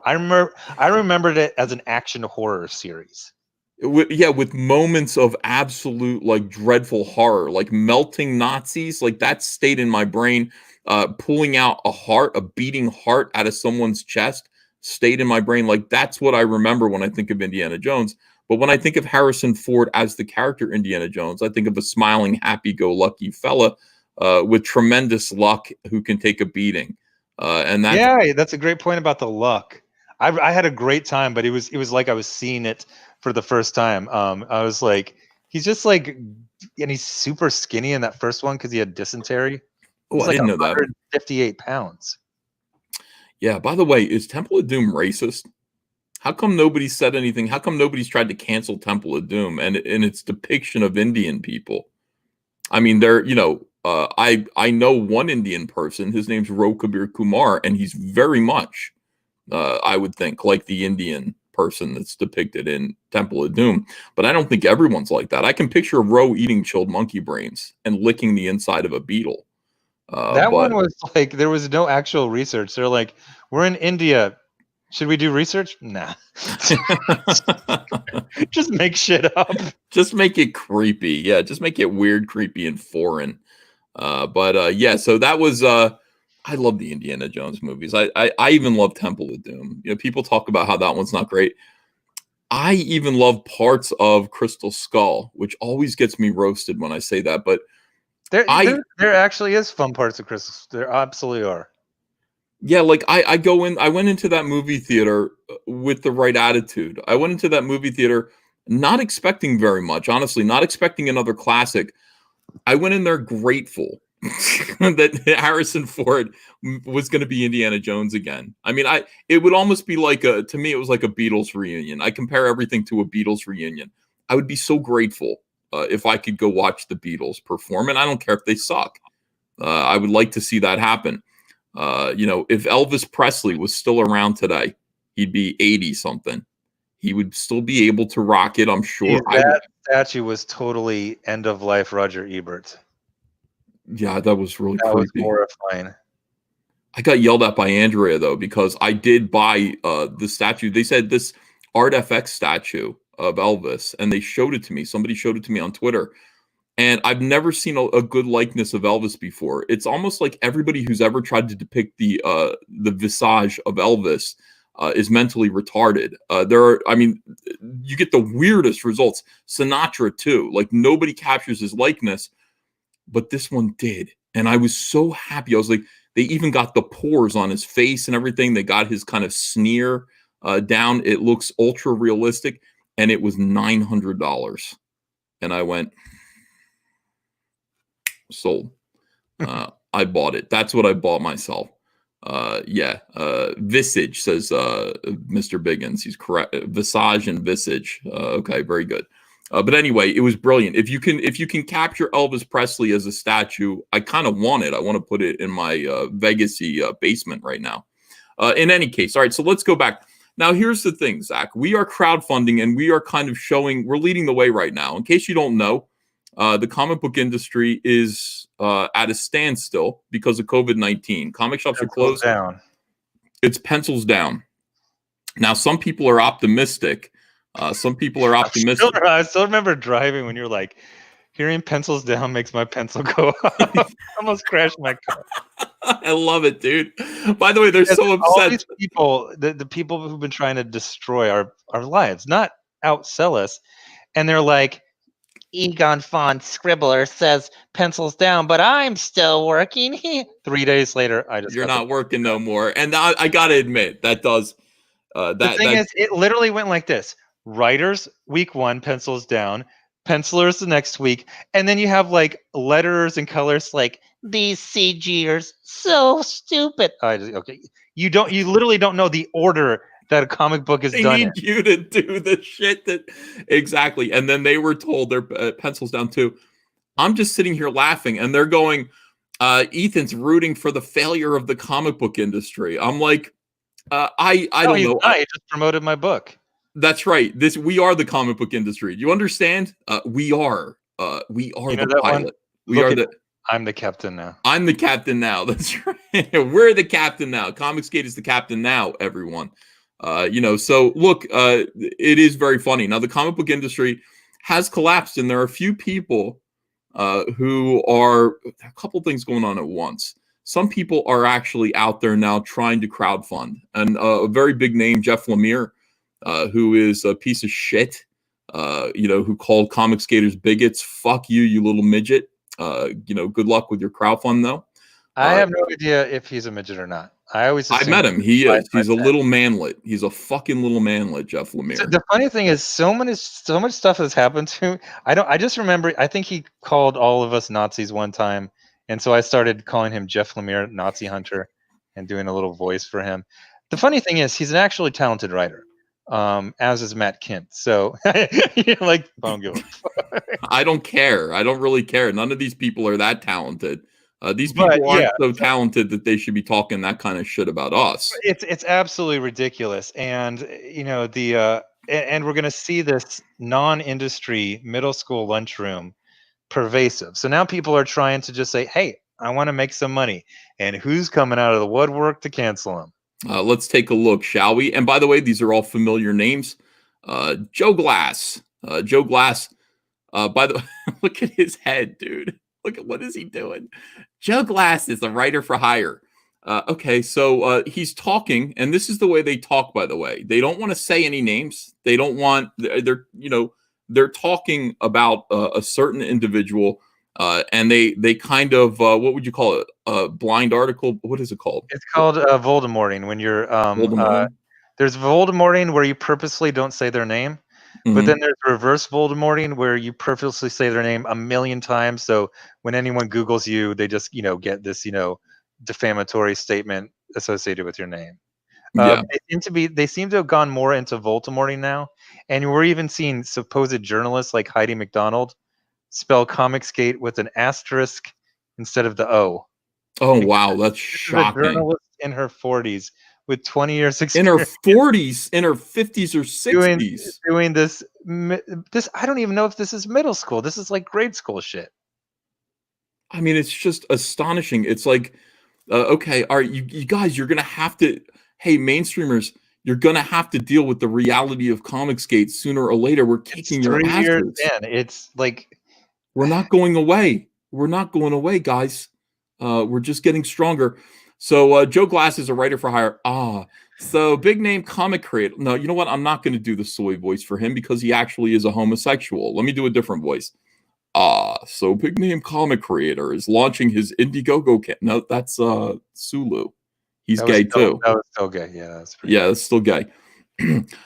So big name comics creator is launching his Indiegogo campaign to attract the COMICSGATE masses this week. Huh? So is Sean Gordon Murphy launching his Indiegogo campaign this week? I believe it's May 15th. May 15th. Okay. It amazes me that people don't know who this guy is. It's the same guy flirting with, look at this, comics with a 0. So this is what he's doing. This is what you're describing. Comics X hate every time, he says. He been telling you who he is if you just keep your eyes peeled. So you're a writer for hire, and you're going to mix up sound and visuals in your metaphor? Yeah, well, he's not a good writer. He sucks. But by the way, Sean Gordon Murphy, are you ComicsGate? Because you haven't told me that, and you would think that you would let me know that little Well, fact. this gets into grade school. This is literally cooties. It's cooties. Because he's nice if he was ever not even nice, if he was ever civil with one person who talked to one person who is ComicsGate, he's ComicsGate and he should be destroyed, homeless. I mean, this is so my video that I'm going to do on this afterwards is just going to be called "This is what harassment looks like." This is harassment. This is what harassment actually looks like, because these are the people who will call anything harassment, and yet this is just meant to cause distress to an individual. Let's just continue. It's very rich. There's a lot of deep lore in this thing. All right, let's go. Stay at home. Oh, this is Kwanzaa. Will you read Kwanzaa, please? It's really tiny. I'll blow it up. Hold on. Sean Gordon Murphy pushes plausible deniability. No. You're not getting away with that. Let's go. I forgot. I tried. I forgot how to do the bullshit. I have tried. I don't get it correct. I've tried half a dozen times. Zach, just do it. Stop fucking around. All right, I'll try. Sean Gordon Murphy pushes plausible deniability, but he knows Tanapple is a bigot. Indiegogo is Comics Taint's refuge, and his actions are dog whistles to them. And because of that, he knows they'll buy anything to own the SJWs, even a drawn-together homage. Homage? Yeah, drawn together homage. So what is this? All because he knows. Well, I don't get it. They'll buy anything to own. The thing is, I used to do a Kwanzaa voice and a Darrell Ao voice, and they were different. The chat is going wild. I couldn't do them distinctly, and I've tried to do the Gabby Rivera, the America Chavez voice. I can't do that. So I might have done the Darrell Ao voice. I'm not sure, but they used to be distinct. They used to be two different voices. Oh, so this is what he's talking about. Sean Gordon Murphy's book, he's calling a drawn together homage, because it's got different characters in it. I'm not crazy about it, and it's called The Plot Holes. The Plot Holes. Okay, that's not great. Not great, Sean. But that's okay. Great. That's great. That's fine. And this is Mags. Imagine that. So let's just look. Joe Glass. Kwanzaa. Straight to Mags Visage. I'm just going to say the elephant in the room. These are three people who have charity careers. They have pre-COVID charity careers. In a shrinking but still prosperous industry, there was extra money to hire these people for things. And they got into this position of influence, not power. And they have to be factored in. I mean, these people, Mags and Kwanzaa tried to take my YouTube down on a Thanksgiving, if you remember that. With false DMC claims that I both beat. Joe Glass, again, false YouTube reports for that, what did I call him? Butterfly Man? Dandelion Boy? Yeah, Dandelion Boy. I called the guy Dandelion Boy. It was just a little soft serve, little joke. Yeah. And that he reported, almost got my channel taken down, 2 strikes. Yep. But then he was so stupid, when he couldn't get the third one, he started complaining on YouTube in this kind of, middle school way where it's really easy to figure out who you're talking about. Now, the thing is, I've barely spoken about these people at all. I brought up Mags a couple times when it was germane. I don't think I've spoken about Kwanzaa in a year and a half or so, maybe a year. Joe Glass, I promoted his last Kickstarter. I said, this is good. I said, this is not a bit. This looks good. He immediately went on a 40-tweet screed about being harassed. Fuck you, Joe Glass. And it's been 3 years of this hideous lunch table of untalented people who got into the industry because people want, okay, all they do is promote their immutable characteristics. I'm this sexuality, I'm this gender, I'm this skin color. Hire me. If you don't hire me or say my stuff is good, it's because you're a bigot.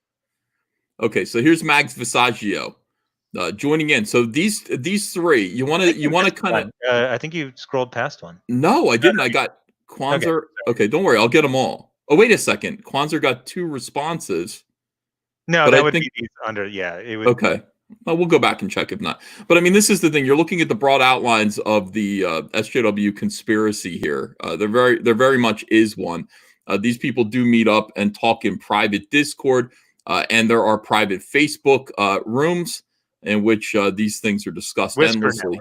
Whisper networks. That's correct. And then this is how they will publicly talk about what's going on here. Now, unfortunately for them, COMICSGATE exists, and we've utterly annihilated them. You'll look at their responses. Look, 11 hearts for Kwanzaa here, 11 hearts for Joe Glass. Pretty anemic. Yeah, it's pretty anemic. We fucking kicked your asses, guys. I've got 1,893 people watching me roast the living fuck out of you guys right now. That's got to make you feel kind of timid. Hey, can you do an experiment? Oh, you're logged out. Yeah, I can't. You know, that's the only way I can read these. These people all have me blocked, so I can only read this stuff when I was gonna say, if you literally said like, I like trees, they're pretty, I think you would get 40 likes on that. Like, oh, well, most certainly. from these people. Most certainly. Okay. By the way, everyone, let's take a quick break again to promote Jawbreakers Grand Bazaar. If you enjoyed Zack's Kwanzaa voice, why don't you throw Zack a little thank you?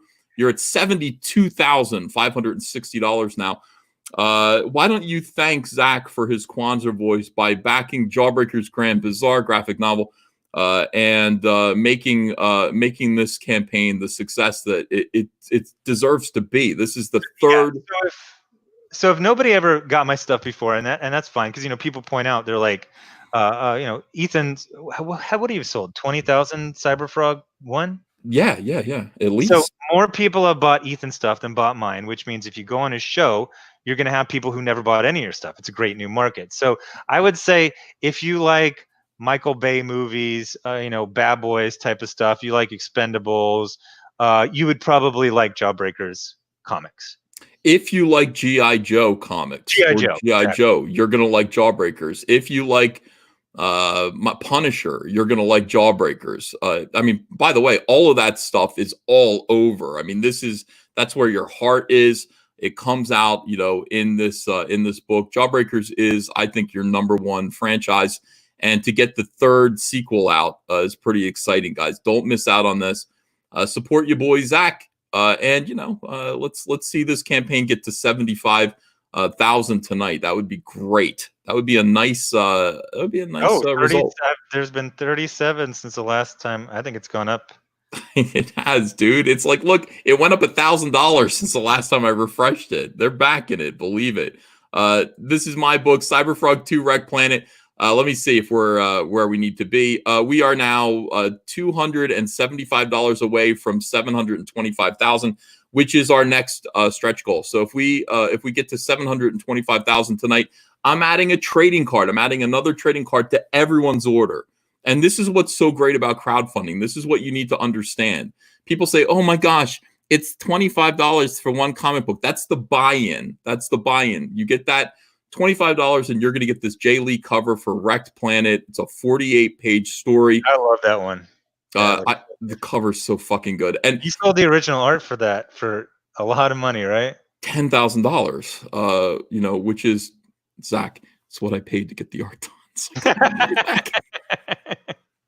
all right. So you just bring up a good point. Yeah. Is that I literally tried to stop talking about these people, Mags, Kwanzaa, and Joe Glass. Right. They can't sell shit. In February, Mags had literally the lowest selling floppy in the entire industry. But people are afraid of them because they're vicious. This is an industry where, are people afraid of Scott Snyder? No, I don't think so. No. I don't think. Are they afraid of Greg Capullo? No, definitely. Tom King. Everyone who sells everyone who technically has the most power, nobody's afraid of them. But they're afraid of people like this because they are vicious. They will spend months trying to take away your business, take away your collaborators, take away your peace of mind if they can't take away every other thing. Mm-hmm. And it's just hideous because it's their right to destroy. They can't sell worth a damn. They can't sell shit. I mean, some of these mags is now selling below 1,000 by like issue 3. Kwanzaa, I think the same. You know that he works with Mark Waid, and they sell like 1,100 copies. Joe Glass does these comics, the pride on Comixology that nobody buys. But they're vicious. They will try to harm you every day in every way they can, and now they are filled with rage that Sean Gordon Murphy is using Indiegogo, which is just a generic platform to use. It's the platform to use in 2020 because there's no political commissar. The company is not laying off half the company because they're broke because they have to pay all these union dues because the people there wanted to gatekeep more. Indiegogo is just the obvious choice for a comic book crowdfunder right now. It's who you go with if you want to, sell a lot. And they're trying to cancel Sean Gordon Murphy, who's in the industry based on merit, who stayed based on sales. And 3 charity cases are trying to get him canceled. That is what's going on here, and these people are deliberately trying to steer him, to affect him, to influence him, to threaten him. These tweets are an attempt by these utterly worthless people. I mean, Joe Glass is a worthless creator, worthless, and Kwanzaa, worthless creator. Max Visaggio, it is established. It has been established as a worthless creator. These people are worthless. Now, Sean Gordon Murphy has value. People want his work. People want to hear from Sean Gordon Murphy. Nobody wants to hear from Max Visaggio, but they are afraid of the consequences of crossing Max Visaggio. The wonderful thing about COMICSGATE is we don't give a shit. Max, fuck you. Kwanzaa, fuck you. Joe Glass, fuck you too. We don't care. We are independent, and you have no power over us. No power. There's nothing you can do to us. And that's the wonderfulness, the amazingness of actually being your own boss, working for yourself, and being accountable only to your fans. Now, Sean Gordon Murphy is still accountable to a lot of people. There are a lot of places to attack, and they are doing that now. Here's Mag saying, he absolutely knows. He and I had a long conversation ages ago about this in DMs.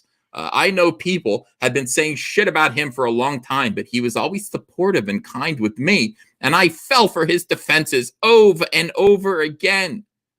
He's just a nice guy, Mags. That's all.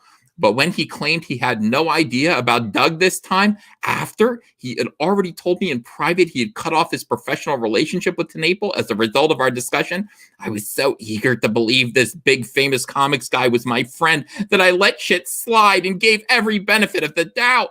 Defended him over and over again because I'm a selfish asshole. Prioritized this professional relationship in a really ugly way that had me standing up for this dude. And then, after years of friendship, I finally decided to call him on his shit in DM and asked him for the respect of being honest with me. And he stopped responding entirely. So yeah, Sean Gordon Murphy played like fuck a fucking fiddle to be his firewall of deniability as he tap danced with COMICSGATE. That was an epic performance, by the way. Thank you. I got crazier and crazier as I imagined my hormones, kind of flew out of balance. Yeah, it's this is not an industry. So first, just to reiterate, Sean Gordon Murphy is an actual talent who sells books, and for years he's had to appease a fraud who can't sell shit. Because that's the current politics. He did a was it an alternate cover or the main cover for Bigfoot Bill 2? It was the main cover for Bigfoot Bill 2. It was going to be the big one, and then they tried to cancel him, so he backed out. And then Mike Mignola a week later says, "Yes, screw it, use my art." And what happens if you ignore these people? In 36 hours, they target someone else. In 36 hours, they were stopped trying to cancel Mike Mignola, and they just moved on. But the thing you said about these people have no power. They have no power unless you give it to them. And it's the same thing with that Gail Simone. They'll call us the worst human beings ever, but then they will rely on us having humanity. You know, Gail Simone's like, you don't hate women, right? You should hire women. I'm a woman, right? And you go, oh yeah, sure, come on in. So you know, for years, it all she describes is Sean being kind to her. Nothing in the industry. Somebody who sharpens pencils. You know, an assistant who sharpens pencils has more worth in the industry. And he knew he had to appease her because she's vicious, because she's privileged. And he's had to do this dance for years. And how much loyalty did he give him? Zero. They're trying to destroy him for using IGG, which is just a simple 2020 decision. In 2015, you would go with Kickstarter. That's the dominant crowdfunding campaign for comics. In 2020, you go to Indiegogo. Oh, that's correct. And here you have. Sorry, it's also the emotional. Like this is a boundaries issue. Right. He's not your boyfriend, your ex-boyfriend, your dad. He's a guy you kind of know who had to put up with you. Right. Thank you. That's where I was going. Go ahead. I mean, do you remember the picture of there was a picture of them at like a pizza parlor a few years ago? Yeah. Do you remember that? It would probably take too long to find it, but he posted a picture of him and her in a pizza parlor booth, and it was weird because this is Sean Gordon Murphy. He's a millionaire. He's selling hundreds of thousands of copies. He sells a random page of Batman going through a file folder for $3,000. Why is he meeting with Max Visage? Because you have to.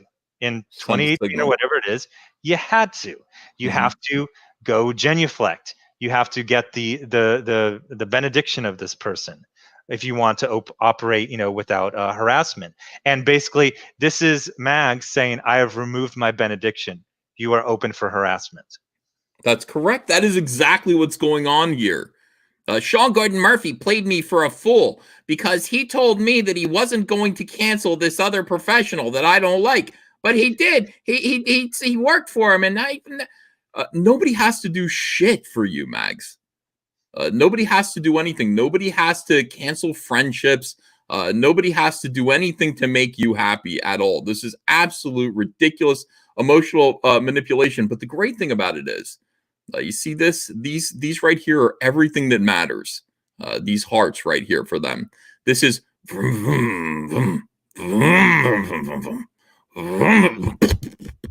A year ago, these would have been 30s, 40s, and 50s. That's right. It's not working. The car's not starting. It's not rolling over. You stalled out. Nobody's listening to you idiots anymore. And the reason is there's no money in it. It's proven that there's no money in it. There's no money in listening to you. Luxury careers. That's right. Now, nowadays, they're listening to us, Mags. Nowadays, we can do this. And you're going to get a response to this. You're going to get people who are going to push back against this kind of emotional abuse. This is harassment. Flat out definition of harassment. What you're doing, Mags, is harassment. You are not a victim. You are a victimizer at this point. Look at all for evidence. It's like, this guy was kind to me for 3 years. What a piece of shit. What a piece of shit. He was kind to me and also kind to Doug TenNapel. Batman, White Knight. He's got this page. He's drawing the Batmobile. He's like, man, I'm gonna sell this thing for $10,000. Oh, geez, I'm getting a call from Mags. I got to talk to her for 40 minutes, so I don't get destroyed. So I can work. Absolutely ridiculous. We got to remove this. This obstacle needs to be removed from absolutely talented professionals so that they can create comics that appeal to normal people. This is enough already. Just enough. Max, it's enough already. This is harassment, you idiot. Knock it off. Knock it off. All right, so here we go. Let's keep going. This isn't working, as I said, stalling out. Here's Kwanzaa back. Go ahead. Zack, this is you. It takes a moment. This is what gets you. Hold on a second. Before you do that, Jawbreakers, Grand Bazaar graphic novel. Let's look at where this is right now. 73,000. Oh, Zack. Hey. Okay, it's moving on. If Zack does the Kwanzaa voice, I want to see you guys respond in kind. Zack doesn't want to do the Kwanzaa voice, but when he does do the Kwanzaa voice, this is a fantastic performance that he's about to do for you guys, and he'll do it every time Kwanzaa has dialogue in this. I want you guys to throw support behind Jawbreakers, to say thank you, to show them that you love them. And now, without further ado, Kwanzaa. Shit, I don't even know what to say to that. Really, I do know I'm over being discreet about people who try to pretend they aren't a hate group just because of money. By the way, the hate group is another thing that they started a couple years ago. The hate group is because every social media crowdfunding, they will have a clause: we do not support hate groups. If you're a part of a hate group, you get kicked off this platform. So they'll say it over and over and over again. You know, the accusation is the proof, is the evidence. It did work with Kickstarter, absolutely. It did not work with Indiegogo. It did not work with Patreon. I think for any of us, it hasn't worked for anything else. One of the things I always want to say is go to the FBI. Yeah. The FBI actually tracks and infiltrates hate groups. Right. Go to them. There's a hate group out there. Do you remember when they reported Gamergate a couple years ago? Mm-hmm. FBI spent a couple million, spent like a year and a half. They're like, yeah, this is nerds arguing on the internet. Yeah, it's not a hate group. Yeah. Imagine, and that was Gamergate. Imagine us. Imagine COMICSGATE. Gamergate was a lot more aggressive. COMICSGATE obviously is a group of customers saying, hey, dickheads, stop harassing people. Stop trying to ruin comics. Stop making comics into this kind of a thing here. The whisper networks, the cancel culture. Knock it off. Stop ruining our shit. That's not a hate group. That's not a hate group. If anything, these people are a hate group. These people actively meet up in private and plan ways to cause 3 distress. years of hurting people. 3 years of destroying careers. And the thing is, you're better at this than me, but it gets in your mind and in your heart. You start making decisions going, if I do this, it's going to lead to that. I just won't do that. Can't do that. Yeah, I can't do that. I can't do that. And you're like, I'm not doing anything, and they're still trying to cancel me every 3 months. And it's like, why are people? Well, I know what they're afraid, because they're vicious. They have nothing better to do. They'll spend 6 months to a year trying to get you to blow your brains out. And meanwhile, they don't sell shit. I've usually let alone people who do digital comics or crowdfunding, because one of my main things is the limited shelf space of a store. That when they give mags, I went to a store one time, there were 3 new mags comics on the stands that week. And I said, this industry wants to die. Now, on Comixology, there's no limit, but they have these things called Comixology Presents. It's basically prestige. It gets promoted above everything. And guess which 2 out of these 3 people have gotten multiple Comixology Presents series? Wow. Kwanzaa and Mags. Wrong. Mags and Joe Glass. Oh wow, Joe Glass did. I don't even think Joe Glass is like a real writer. I don't even consider him real. But wow, that's something else. Joe Glass says, yeah, I don't know why. Yeah, I don't know why I didn't just straight up call him out. I suppose because I didn't want to give him attention. But at the same time, there's so many people blinded to what this guy is like. It irks me. Blinded to what this guy is like. Look at the way they talk. Joe Glass, again, fuck you a million times. Fuck you. Leave people alone, dude. I mean, it's bullying, it's harassment, it's targeted. It's going. You're on your 3rd year, Joe Glass, of trying to hurt people. You're on your 3rd year of trying to get people to blow their brains out. You're on the 3rd year of trying to make people homeless. The 3rd year of this. I would just point out, this guy's gay. This guy is gay, and it's amazing. He is. He's a homosexual. I've never and it's true. And it's amazing that somebody who is gay could have so little empathy that he would talk like this, that he would use this kind of language to try to cause somebody personal distress. You would think that he would have some empathy, that he'd be able to relate to this, that he would have a kind of live and let live attitude, because he knows what it's like to be a persecuted minority, and he wouldn't want other people to feel the way maybe he's been made to feel since he's a kid. But that's not the way Joe Glass is. Joe Glass is actually a monster. Joe Glass wants to inflict pain on people. I say this all the time. I fought in 2 years. People in comics are the worst people I've ever met. And I'll give you an example. You'll have a town, and terrorists are trying to take it over, and they'll blow up the bridge that the Americans cross over most of the time. But they will not blow up every single bridge into the town, because people got to go into the town. They live in the town. This is what it is. They're perfectly willing to blow up every single bridge because a CGer might cross it once, or someone who talked to a CGer. It is a viciousness that I did not find among terrorists. Yeah. All right. So now this is the result of this. You've got this guy here who I used to know. He says, I mean, it's been cemented for a while, but boy, shut up, Lan. Here you've got Joe Glass again. Oh, God, yeah. It's been obvious to me for ages. I mean, hell, using that crowdfunding site alone is a major red flag. Curious as to what has finally sealed it for others this time, though. Does anybody else want to share their experiences about why they hate Sean Gordon Murphy? Curious what it will take for some big name creators to realize that Sean Gordon Murphy needs to be ostracized, abused, and punished. I mean, this is fucking unreal. Here's this guy here. I think in some cases it might be their friend and they don't know how to react. Like they don't want to condone, but they don't want to condemn. Anywho, he's going to need an intervention when this backfires on his career. Who's going to provide this intervention? People who sell 900 copies? No, orders for 900 that actually sell about 300. What he's going to do? Sean Gordon Murphy's a millionaire. He's going to be called into one of these people's hovels. Sean, we need to talk to you about CG. He's like, yeah, my Porsche's in the shop. I got an Uber Black picking me up in like 2 minutes. We're going out for freaking steak dinners. I mean, you are invited to eat the fries in the doggy bag. What is this about again?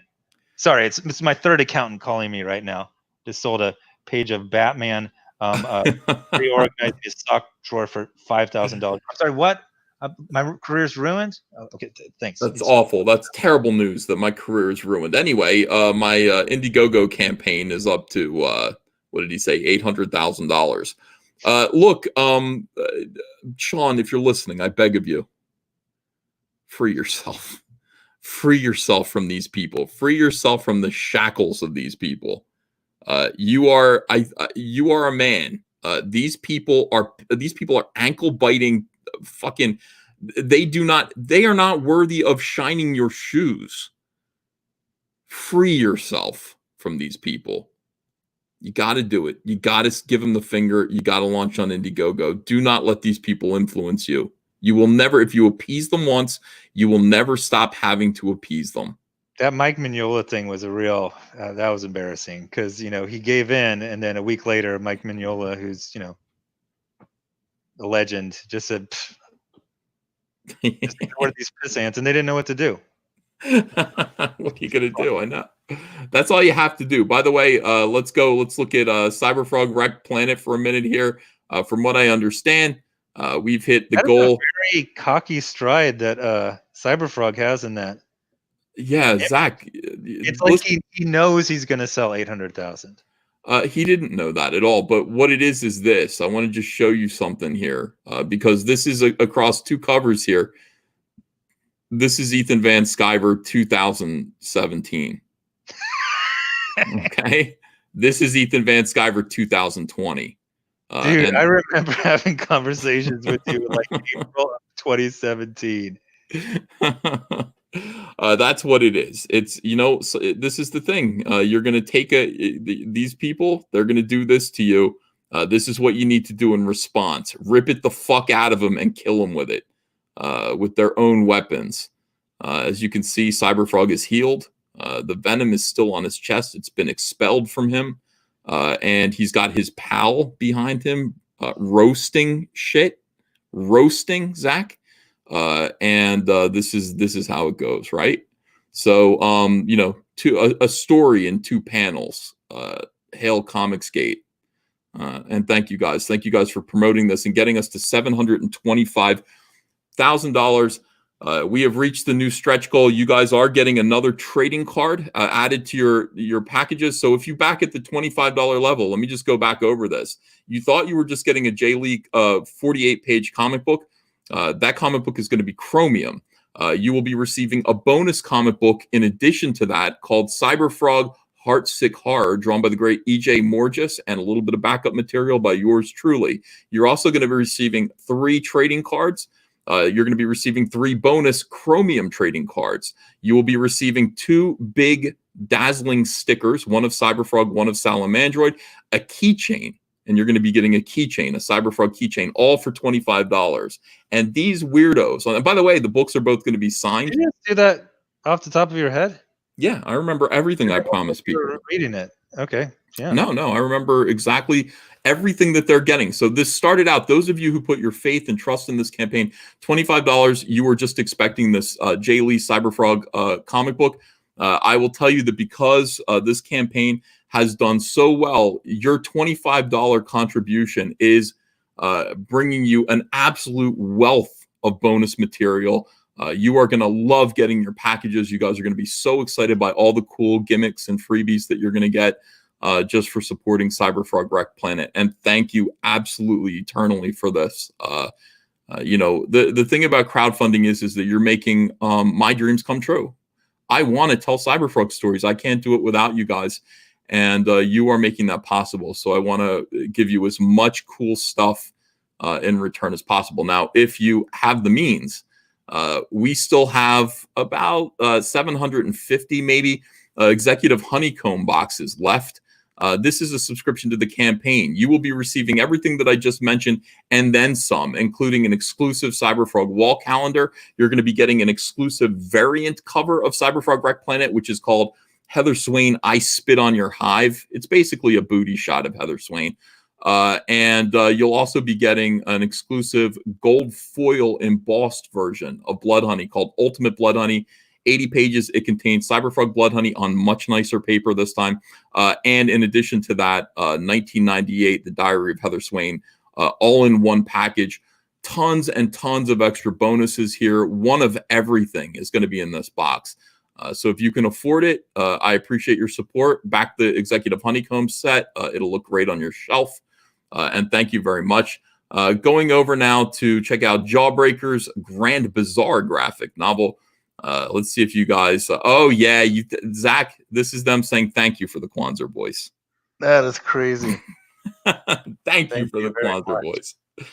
$73,991 as we head towards. I literally just got a email and people have been saying, I wanted the book, but I also want live streams. I was waiting for the live stream to buy the book. There it is. I mean, I know that you don't do it very often. I don't know if you're ever willing. I mean, are you going to think about doing live streams again on your own or no? I don't think I'm very good on live streams on my own. Basically, I need someone with kind of like a Carney Barker style personality.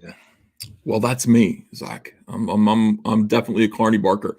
I'll have you on as much as I can, but I will tell you this: your nightly live streams were an event, and you taught everyone how to live stream. So I wouldn't say that you're not good at it.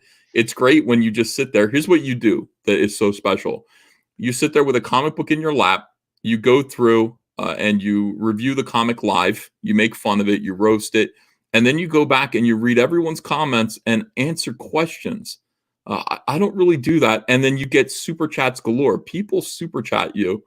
There's a financial incentive for you to do this. You will make money if you go back to live streaming. You can always join me too. I would like to have you on every other night that we can do these kind of summit meetings. Well, I got a good router now. That's what I'm saying. I think the problem has been solved. Can you imagine the return? Can you imagine the return of diversity in comics? Hold on a second. Zack. Comics Matter with your boy Zack was nice. But I think it's time to bring back diversity in comics. This is my opinion. I think it's time to reclaim the throne, the title, the label that you created. And I think it's time to bring back the live streams. The old-fashioned, you've got your phone in your hand. Sometimes it overheats. Doesn't matter. Looking at a comic book, talking to your fans, talking to them live, and accepting super chats. I think you should think about it. I know you're not going to answer me now because I know you. But let me tell you something. Your live streams, if you went live every night at 8 p.m., you would be the #1 live stream on YouTube and COMICSGATE. You would be #1. People would love that. That's me going, hey, Brian Wilson in 1976, why don't you get out of bed and join your brothers in the Beach Boys? You're a genius. Why don't you do it? And he's like, oh, all right, I'll do it. Is he still around? Yeah, of course. I don't know what, of course. He's pretty old. It's weird that he's still around. We lost. Died like 20 years ago, but he died today. How weird is it that like Brian Wilson, who's like a drug addict, you know what it is? It's that he stayed in bed for a decade. That really added a decade to his life because Carl and Dennis are dead, his brothers. Everyone's dead except for him. And you would think he would have died first. But being a bedridden burden on your family, I keep trying to tell Andrea this. I'm like, Andrea, you want me around? Let me become a bedridden burden like Brian Wilson. How does that go over? Doesn't go over well. Doesn't go. She's not convinced yet, but I'll still talk to her. Yeah, Little Richard died today, and that was sad. I really like Little Richard. Never met him. Never got any autograph off of him, but that is sad. And that's why I got tickets to Dion. I'm going to see Frankie Valli whenever he comes back. These guys, they're not going to be around for very long. So if they come to town, you got these 80-year-olds coming to town, go see them. See Sinatra. Shit. And I put it off, and he died like 6 months later. Andrew and I fantasize about that. Like that would be our dream date, is going to a Sinatra concert. We missed it. Well, we weren't together, but when we could have seen him, but damn it. All right. So let's go back and watch. There's a lot more in that Twitter thing. Yeah. Let's go back to these bullies here. I just want to put the diversity in comics bug in your head in case you want to become Batman again. I don't know if you do. Maybe you do want to become Batman again. All right, so here we go. This guy's in an a-hole. Joe Glatt, he's like, who? No, I think he's saying who. I'm not going to say because I don't fancy a deluge of trolls. You're the deluge of trolls, Joe. You are. Understood. But is it a huge scum? Wait, is it a known scumbag or a scumbag who is hiding until now? It's a comic book creator who deserves your respect, you asshole. You asswipe. It's a guy who doesn't... How many people benefit from Sean Gordon Murphy's career? He's going to do an Indiegogo, so he's probably going to have an assistant, maybe two. He's going to have a colorist. He's going to have a letterer who he will probably hire an editor. And then you have all the people at Indiegogo, all the people at the printing press, all the people at the fulfillment, every company that buys stuff, the tape company, the Gemini mailers, the freaking India Inc. And then that's just from one project. And imagine how much of DC was able to not lay off anyone based off of the millions he's made for them over the last couple of years. He's one of the biggest creators there. Just evil people want to destroy his life because he uses a platform that people they don't like also use. It's evil. You're right about that. Can you imagine trying to cancel someone for drinking Coke? Or I like wild cherry Pepsi. Yeah. Sean Gordon Murphy does too. Make him homeless. Like that's literally the amount of thought it is. Yep. He drank the same soda that Z asterisk CK drinks. By the way, I will say this: Joe Glass makes a point here. I'm gonna say something here. Joe Glass is making a point here. It's a guy who doesn't have the balls to stand by his very clear convictions, so he dog whistles to them, but keeps the plausible deniability so that he can still get the DC work. Sean, how much longer do you think that's going to last for you, pal? You can't do that. You can't play both sides of the fence. You have to actually stand up for what you believe in and hope your talent carries you. But if it's not going to carry you at a big corporation like DC Comics, you're going to have to stand on your own. But trying to play both sides of the fence while these guys are out here, let the whole thing fall apart. Let the corrupt, rotten house of cards fall apart without you inside of it. Get off the Titanic and start rowing your boat so that these guys have no power over you. And by the way, they do have power over Sean. Sean had to renounce working with Doug TenNapel. And by the way, I'm all for it. An endorsement. It's almost never been an endorsement just to say, I'm working for this. Why are you doing that? He asked me to. He paid me American. That's all you need to say. Why did Jay Lee work for me? Putting money in my pocket? No. Then are you offering a better or equal deal? No. It's not an endorsement. It's not joining the freaking some ISIS or something like that. You worked with the guy who has some beliefs. He said, Draw a fish fishing. That's funny. Okay, I drew a fish fishing. It's ironic. He gave me 300 simoleons, and that was it. By the way, Mason W in the chat wants to know if he gets the base $25 J Lee, does it come with in the chicken box? No, you do have to order the $50 tier to get the chicken box. Just FYI, even though you are getting 2 books, the chicken box is for the $50 tier. So thanks. All right, so Todd McFarlane talking about his Spawn Kickstarter for the action figure. No, he was describing stretch goals, and I love Todd, but it was real oldie Olsen. He's like, some people, they want to charge you more, but I'll give you more for the same price. Like that's what it is, dude. That's the whole point. He thought he was changing the game. Yeah, that's the whole point. A successful crowdfunding campaign means that you're look, if we get to $775,000, I'm throwing in a little PVC toy of Cyberfrog for every backer. You're cool. I don't know how you afford that. It's not that expensive. Really, you look at the $25 that you are taking in from people, and how much it costs to make everything. And you basically, I want to carve out about $5 for myself, and the rest of it I want to spend. So out of your $25, I want to keep $5. The rest of it I want to make product. And by the way, I'll overmake the product. I'll make more of it, and I'll sell the product after all the after the campaign's been fulfilled, and I'll make even more of that $25 back. That's killing me because I freaking overprinted Iron Sights too, but not by enough. Mm-hmm. And then people are getting it. They're posting their reviews. They love it. Everyone's like, "How can I get Iron Sights too?" I go, "I got nothing." Don't have it. Yeah, you didn't. You need to overprint it because when the printer is done, I overprinted by like 1,000, but then 250 kind of got ruined. So they had to get pulped. So there was only 750, but I sold another 750, like in demand. But I should have done 1,500 or 2,000. Wilberforce Wooster. So none of the stretch goals are exclusive. The calendar is exclusive. The calendar is exclusive to the box. The Heather Swain variant cover is exclusive to the box, and the Gold Ultimate Blood Honey is exclusive to the box. Other than that, you get one of everything. But those 3 items cannot be got anywhere else. And the trading cards and the bonus comics and things like that are not exclusive to the box. Everybody gets them. So just FYI.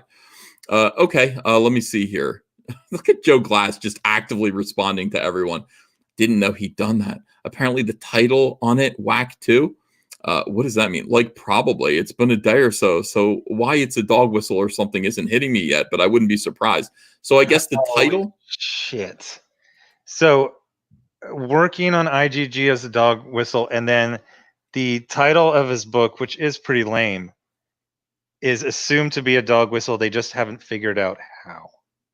Christ almighty. Do you remember, like, I always talk about this. Like, I was talking to someone, they're like, you must be so happy, your dream come true. You love comics and you work in comics. I was like, I would love to be back in IT. The only time I had to deal with the mentally ill was when I left the office to walk through downtown San Jose to go get some lunch. That was it. Do you remember when someone was saying that you were going to put out a book that was 88 pages and they said that was a neo-Nazi code? Yeah. Well, you know what? That was actually some weirdo OG comic skaters that were saying that too. 1488 is some sort of neo-Nazi code. So if you do 88, what if you would have done 148? 148? That wouldn't have been. That's not Nazi. That would be the first 3 of 1488. Yeah. What if you do 48? That's right there in the middle. And the thing is, like, some people are just saying it just to say it, but some of these wackos seem to actually believe it. They are so far gone. I really, truly hate them. I gotta say, these people exist only to hurt other people. It's not like doing this is going to see. I would understand if doing this was going to make them some more money, but it isn't going to make them any money. There's no reason to do this except to hurt people because they've got an empty hole. Joe Glass has an empty hole that he needs to fill with pain. His hole needs to be filled with pain, Zach.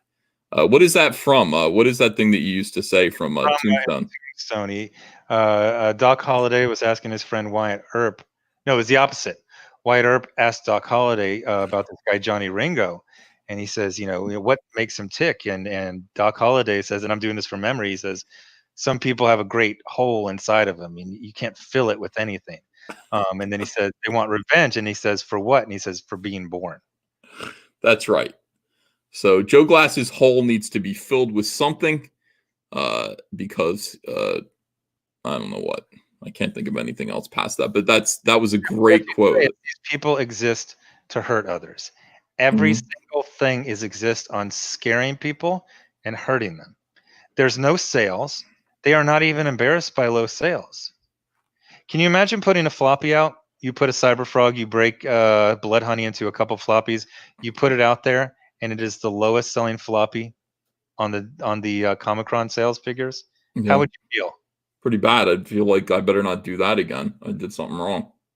What would you ever consider just it's fine? No. I try to figure out what I did wrong and fix it. Outside of success, outside of profit, and it doesn't matter. What the success of that is that when that company put out a book by Mags, they didn't put it out by someone else, possibly me. Yeah. So she got that spot. Somebody else didn't. That's the victory. If it sold 507 out of 507 books, that doesn't matter at all. Yeah. That's so creepy. That's so fucking. And just getting a spot on a shelf has value because it hurts someone else. Because it hurt someone who actually was trying. Somebody who was trying. That's why I was pointing out when you were doing all this spiel about all of these things. Did you see the Heather Antos video where she had to read the description of her own character she edits off of the screen? No. Oh, yeah. She was reading it. She didn't even know. She couldn't. I keep laughing about it. It's like, Eric is a Visigoth warrior. Oh, that's fun. Who traveled to the present. Whoa. Wow, it's so weird. Like, I could just extemporaneously describe who Cyberfrog is, and you could do that for any one of your characters. Yeah, I could describe who Sal is and who Heather is. Wouldn't need to do that. Wouldn't need to read it.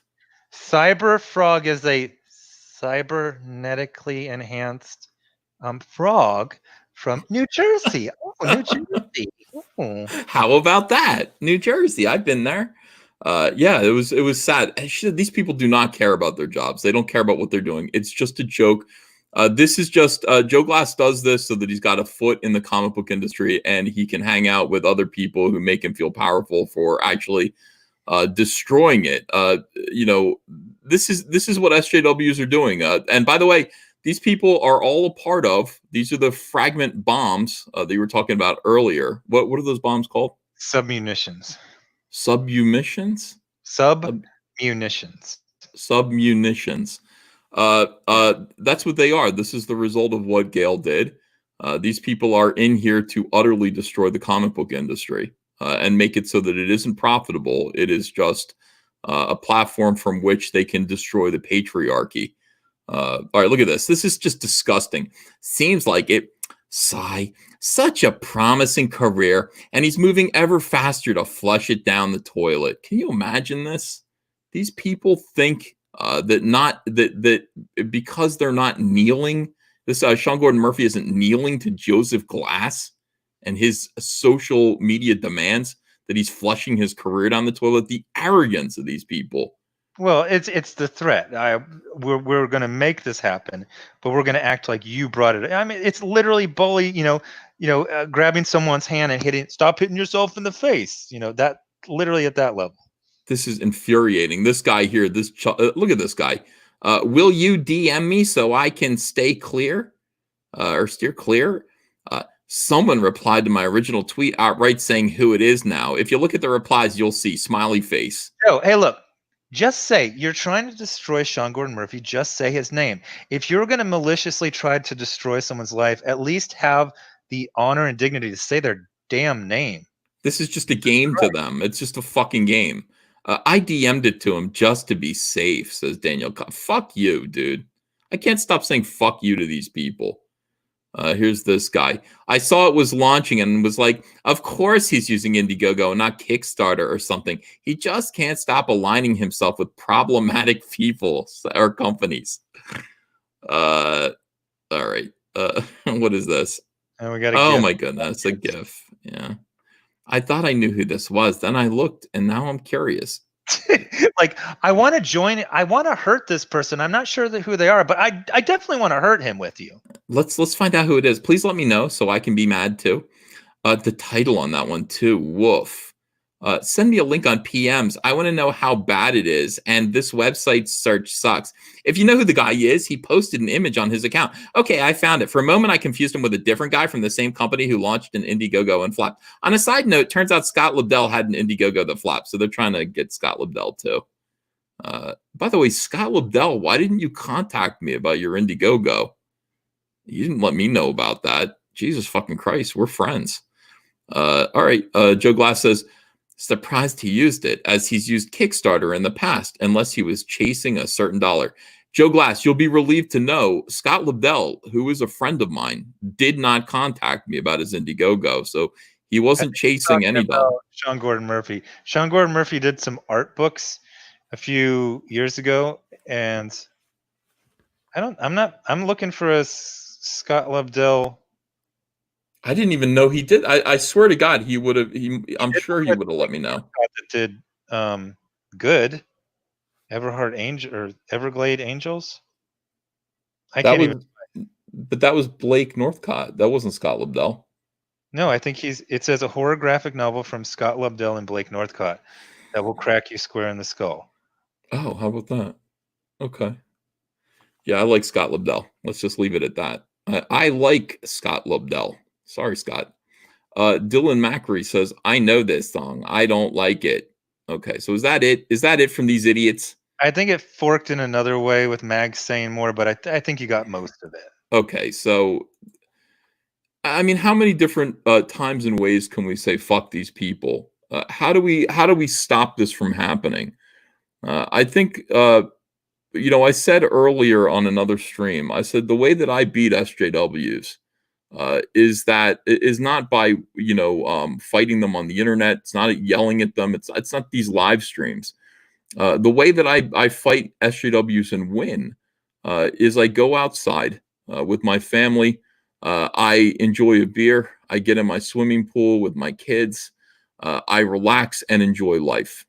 Because ultimately, what these people wanted to do to me was make me kill myself. That was their hope and dream. They expressed as much. Oh yeah, it's very clear, especially when you're on the receiving end. And one of the things I hate is every couple days they're like, mental health check. How you doing, people? It's like you spend every day in vicious whisper networks trying to make people homeless or kill themselves every single day, and you want to do mental health check. How are you doing? How you doing, guys? You fucking assholes. How are we all doing? Are we up for another day of destroying people's lives while pretending we're virtuous? Now, here's the other thing that we can do that's more active. We can create this thing that we have right here, this thing of ours, Zach. It's a thing of honor. This family. There's no getting out of this. Once you're in it, you're in it. This is COMICSGATE. Now, this is why COMICSGATE's important. The reason why COMICSGATE is important, first of all, it's a terrifying hashtag. These people are afraid of COMICSGATE. Align with COMICSGATE. Say you're part of COMICSGATE, and you will terrify these people. They will get very upset with you. But COMICSGATE's important because it's a way, it's a network, it is an organization, it is a group of people, it's an idea that allows people freedom. Freedom to create, freedom to enjoy comics without the interference of the monsters that we just looked at just now. These people will actively destroy you. They will seek to destroy you. There is no limit to the damage that they will attempt to do to your life. You will consider getting the police involved. Zach, you remember those kinds of feelings? You will get lawyers involved. They will not stop. They want you dead. They want you homeless. They want your life to serve as a warning to others who stand up to them. Why? What is their goal? Their goal is to subvert the hobby that you used to enjoy as a means of bashing the patriarchy. That is their goal. They do it in comics. They're doing it in Star Wars. They're doing it in Dungeons and Dragons, Magic the Gathering, all the TV shows that you used to love, the movies that you used to go see. Everybody has to, in order to avoid having their lives destroyed, bow and pay homage to these people. And all they're trying to do is change what it means to be a man and change what it means to be a woman. And do that by manipulating the pop culture icons that we're raised on. Might not seem like a big deal, but it is a big deal. It's a big deal. It's a big deal that our boys don't have the masculine, strong role models, the inspiration, the aspirational heroes that they used to have, because these people are ruining them and using them as a form of social engineering. Needs to be stopped. These people need to be stood up to. Now, that's what COMICSGATE's for. Because of COMICSGATE and because of this network, because we're strong, and because we clearly are succeeding, they don't have any power. They don't have any power over us. They can't make me stop. They can't make Zack stop. They can't make any of us stop. We're self-employed. We work for ourselves. We work for you. And as long as you guys are supporting us and allowing us to speak on your behalf on YouTube, on social media, we'll continue to do what we're doing. So I want to thank you guys for supporting tonight, Jawbreakers. Let me just look at Jawbreakers again here. Jawbreakers 3. It's called Grand Bazaar. This is the third one that you've created. Zack, you're doing great work. Boom! Look at this, $74,653. We're pretty close to where we wanted to be. I was like, maybe we can get to 75,000 tonight. You guys are making that possible. We're here. We're here for you guys. I'm never going to give up this fight, ever. I'm never going to give up this fight. Well, it's also kind of a weird catch-22. We literally are unable to quit fighting. They're gonna keep trying to destroy us until we blow our brains out. So, like, we might as well fight back. Stuck in it, you know what I mean? Like, holy shit! Like, just ignore it for a couple days, and then they're just the stupidest, most vicious people I've ever encountered. Absolutely. And by the way, I think we're winning. I gotta say, I really feel like we're winning right now. I think that COVID kind of pushed it a little bit, but the fact that COVID happened and it became clear that the industry had become so brittle that most comic book stores cannot afford to stay closed for 2 weeks. The whole industry collapsed in 2 weeks, and the saddest thing is that Jeppy. Did you see bits of that live stream where Jeppy had the publishers? Yeah, I saw bits of it. Yeah, money too, and they were just sitting there, just passively, like, "Well, we're not crazy about it, but I guess it happens." They pointed out that their regular bookstore publishers or distributors were still working and still paying them in full. So it wasn't COVID that made that happen. It was the fragile, precarious nature of the industry that had just been hollowed out, termite-like from within by these type of people. That's true. I mean, it's you know what it is? The shape of the industry is still there, but it's completely hollowed out. If you just poke it, it just collapses. From a distance, it still looks the same. There are still comic books on the stands. There are still lots of comics, so things must be okay. Well, they're not okay. They're not okay. Comic book stores are unable to sell these comics. They're still buying them. They're still buying them from Marvel and DC. They're still keeping Marvel and DC's numbers okay and adequate, but the comic book stores themselves are unable to sell this gibberish.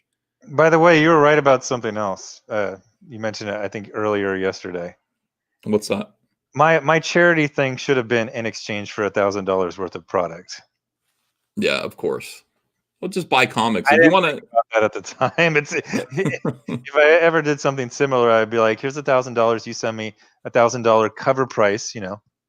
Obviously they don't pay the cover price, but I want cover price of $1,000 worth of stuff, and then I'll give that away as stretch goals and stuff. Over. Hell with it. I'll buy $1,000 worth of Fantastic Four comics. That's jeez. That's what I would do. That's what I collect. So send me like 10 really nice Jack Kirby Fantastic Four, and I'll give you $1,000 because that's what you are. You're still a business. You're not a charity case. You're a business that is unable to survive through really probably no fault of your own. I don't blame comic shops. I blame those people. Come around that they've. I never did before, but when you're looking at it right now, when you have all these stores full of thousands of unsold Squirrel Girls and Kwanzaa and mags, they brought it on themselves. I mean, that should have been something. I mean, I guess, but what are you going to do? Like, it's almost like Coca-Cola started pissing into their Coke cans, into the cans and selling it to you. Your job is to sell Coca-Cola. What are you supposed to do? It's like you still have to stock this stuff. The retailers actually did try to push back against SJW Comics at that retailer summit in New York a few years ago. They got their asses kicked for it. Oh yeah, immediately Rich Johnson reframed it as racist bigots don't want black women in comics. So after that, you're right. It's not their fault. They just shut up. They go, if I do any pushback, I'm going to have Rich Johnson saying I'm a neo-Nazi. So I'm just going to keep my head down. Do you understand that is the importance of COMICSGATE, guys in the chat? That is the importance of COMICSGATE. What we're doing is we're making it very clear by our numbers and by our strength that they can't push us around anymore. They can't push you, the fans, the customers around anymore. They cannot push the retailers around anymore. If somebody stands up and speaks up against this stuff, speaks out against these people, then something can be done about this. And those of you who are not doing that, and we're right. We're right. We're right about this.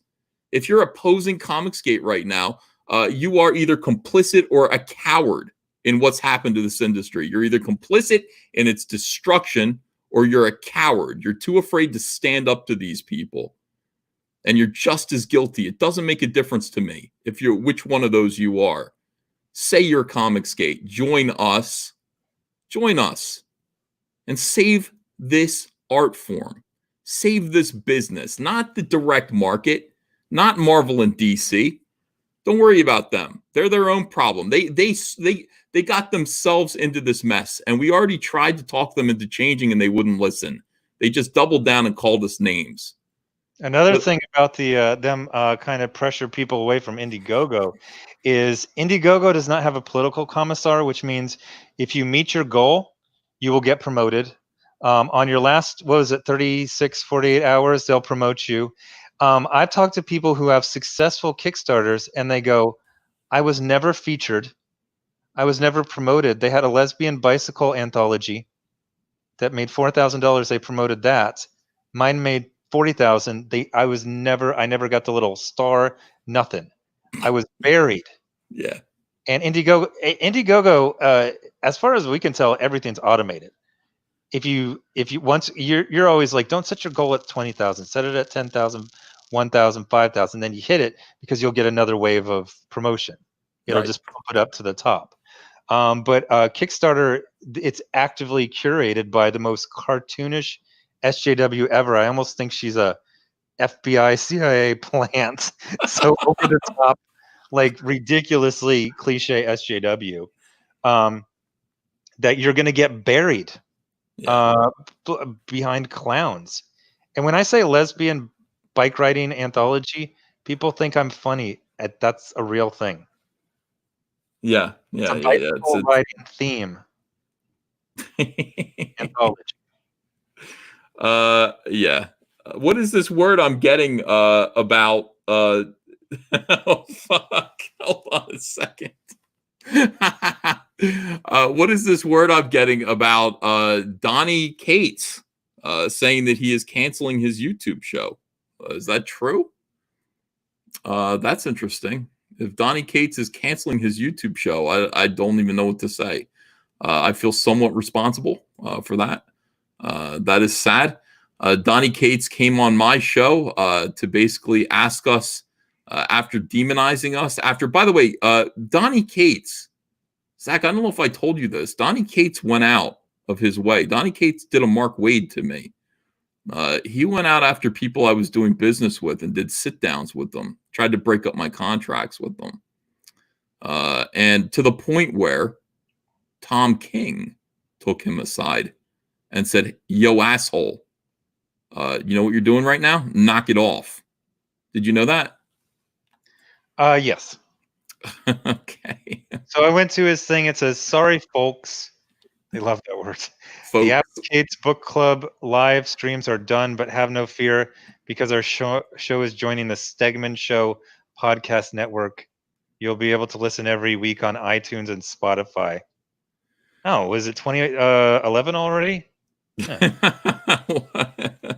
So here's a picture of Donnie Cates, I guess, from his last stream, man. What are you gonna say? You know, sad. Do you feel? I feel bad. I feel bad about it. I don't know what to say. That's too bad. I don't like. I know this is a thing. I can't imagine being like, I don't know, who would I call? John Malin. Hey, John. Hi. Yeah, I haven't spoken to you in 6 months. So that guy you're working with, yeah, you need to super not work with him anymore. Like, how do you work into that? Do you just chat about your regular life and then slip it in like 20 minutes later?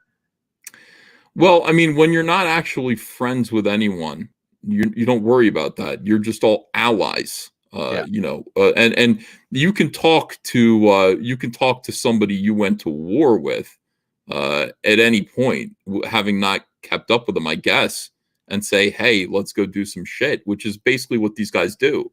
Let me sit down with you. You're an ally of mine. You know, we have the same cause, presumably the same politics.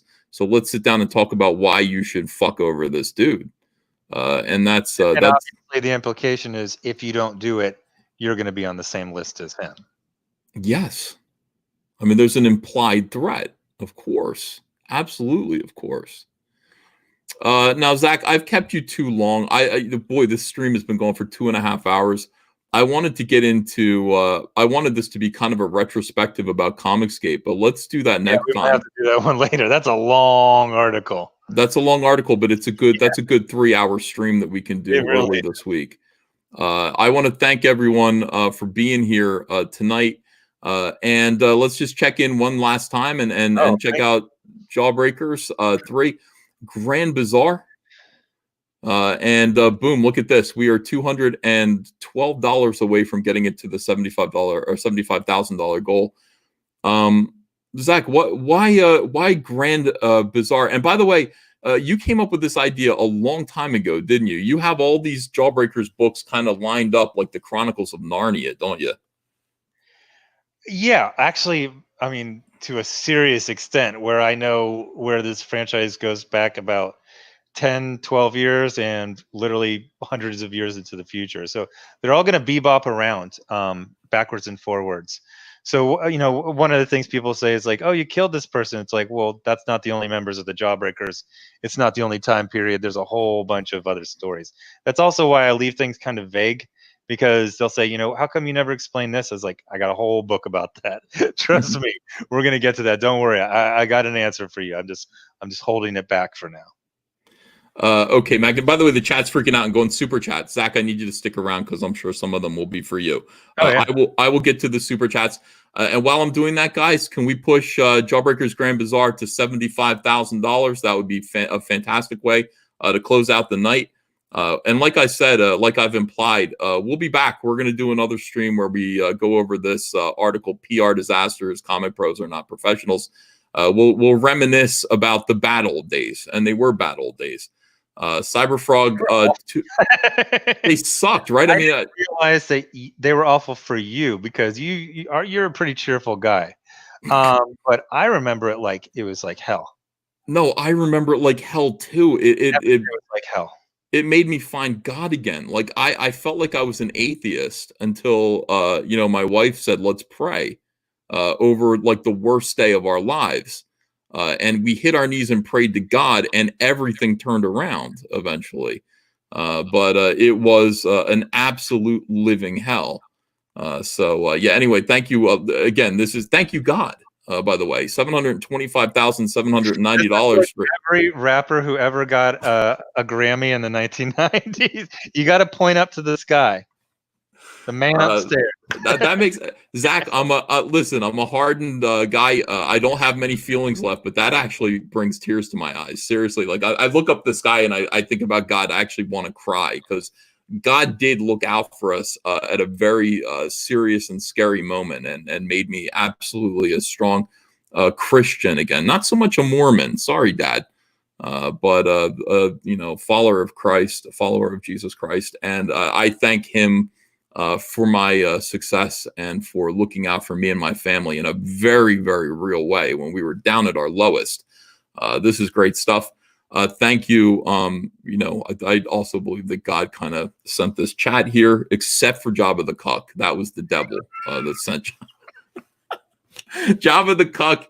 And Bob with one eye is king, and Andino Palacio, all sent from the devil. But the rest of you are definitely from God, and I love you guys all. All right, so let's read these super chats and see where you guys' thoughts were during this special stream tonight. And thank you guys. Wow, a lot of super chats. Thank you. All right, let's see. Moving out.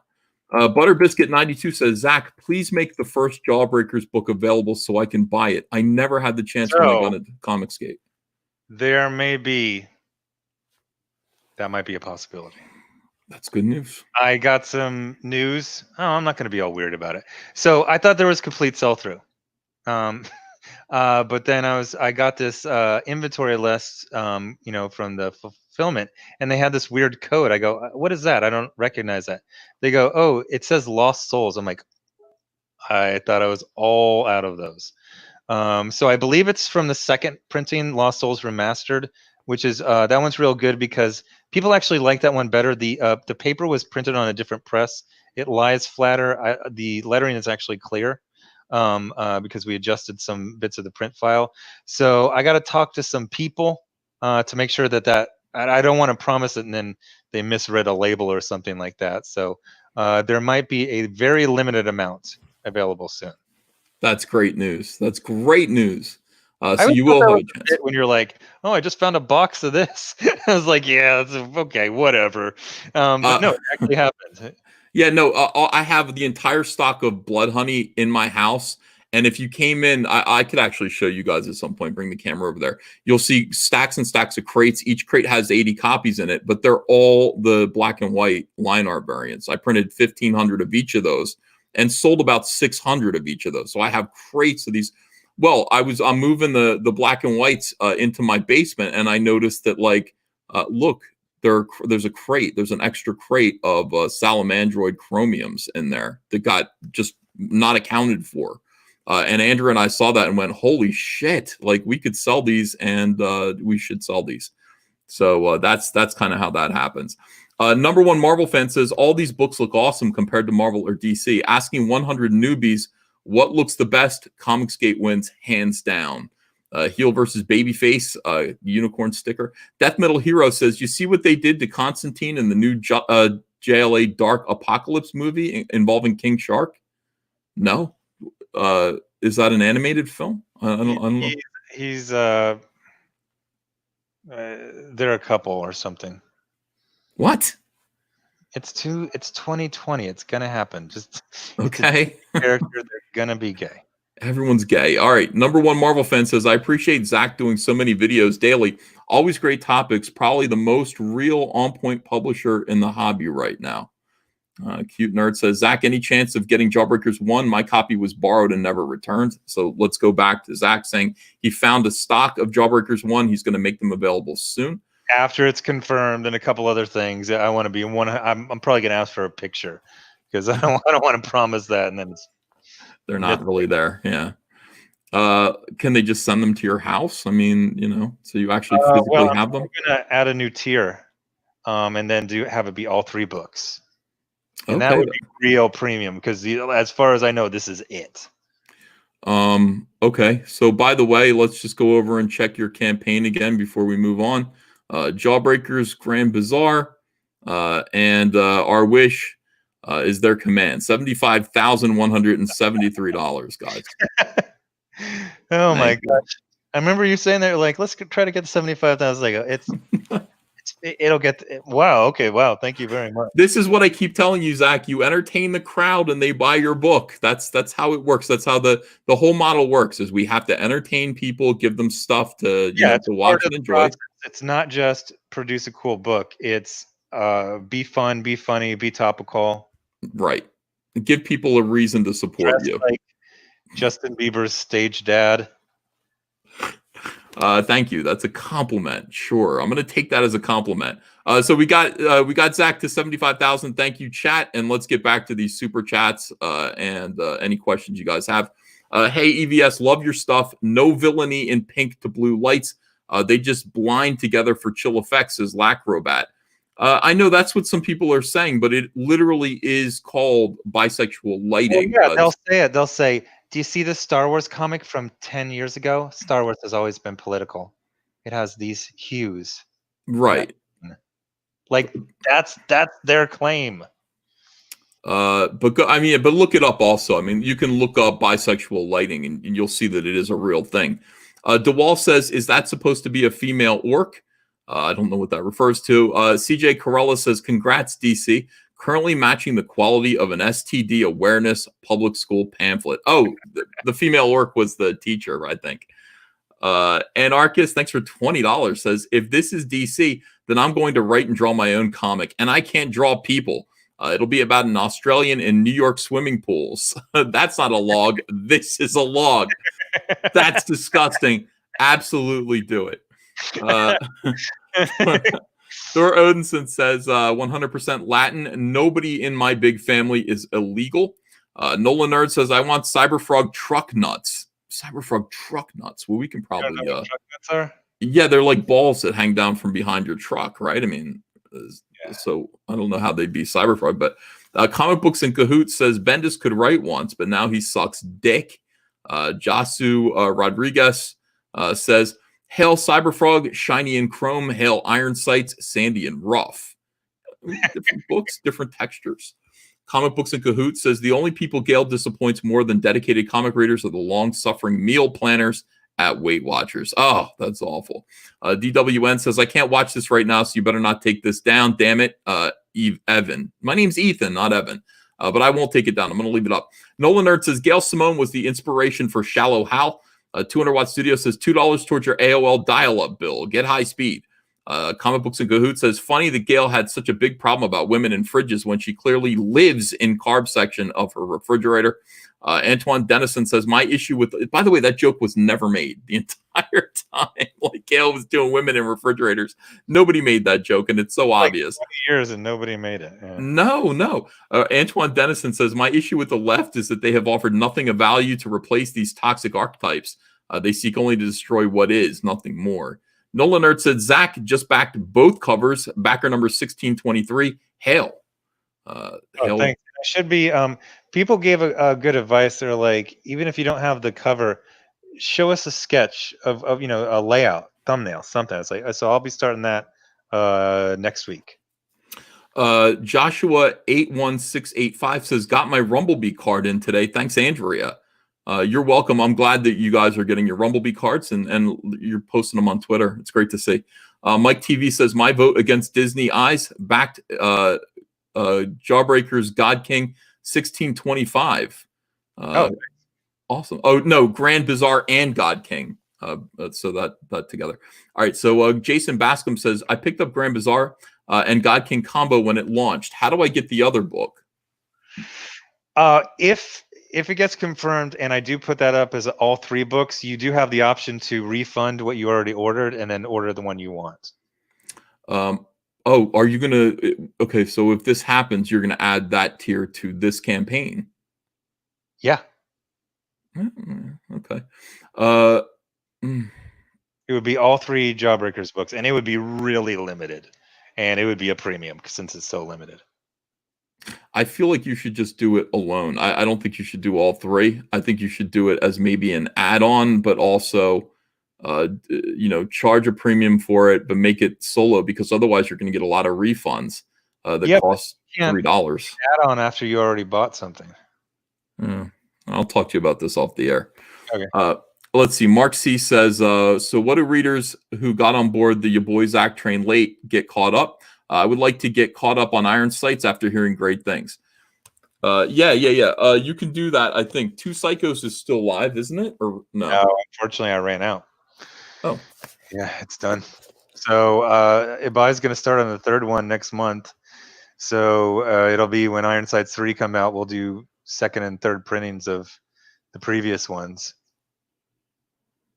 Yeah, I gotta say again, in the future, you know, I don't criticize your business decisions often, Zach, but overprint. Yeah, I'm killing my. I want to punch myself in the face right now. You know, that's a lot of money. We went through so much because there was some problems with the print file on the second one. We had to completely redo it, and it looks freaking beautiful. And we're out. There's no more to sell. You know, to print a comic book, it costs between like $1 and $2. It's not very expensive, and when you got the printers going, just overprint because you've got this money. Keep a stock in your house. You can sell these all day long, and the profit, of course, is like 1,000% on these comics once you have them in your hands. Never printed. They're going to give you a quote. You say you want 3, 4, 5, 6,000, and they'll give it to you, and then they'll be like, "Oh, and for another 1,000, we'll do this." And it's always like nothing. It's like you're stupid for not getting it. And I actually did that for an extra 1,000, but I should have done an extra 2 or more. Yeah, definitely, especially with Iron Sights books. All right, so and your first book, every single time, your first book, you should overprint because if you're going to do more books, guys who are listening, your first book is always going to be in demand. So you want to make sure you have enough of those. All right, let's see. CJ, this is Charlie's London. Hi, Charlie's. CG Ladies Night is going back to the 1940s for some vintage fun tonight on my channel at 9 Eastern Standard Time. What if Cyberfrog fought Hitler and the Jawbreakers worked for MI6? Come over and find out. Hail COMICSGATE. Hail Charlie's London. Is that going to be a drawing video, like a drink and draw type of thing? I don't know. Charlie's doesn't draw as much. She's mostly a writer.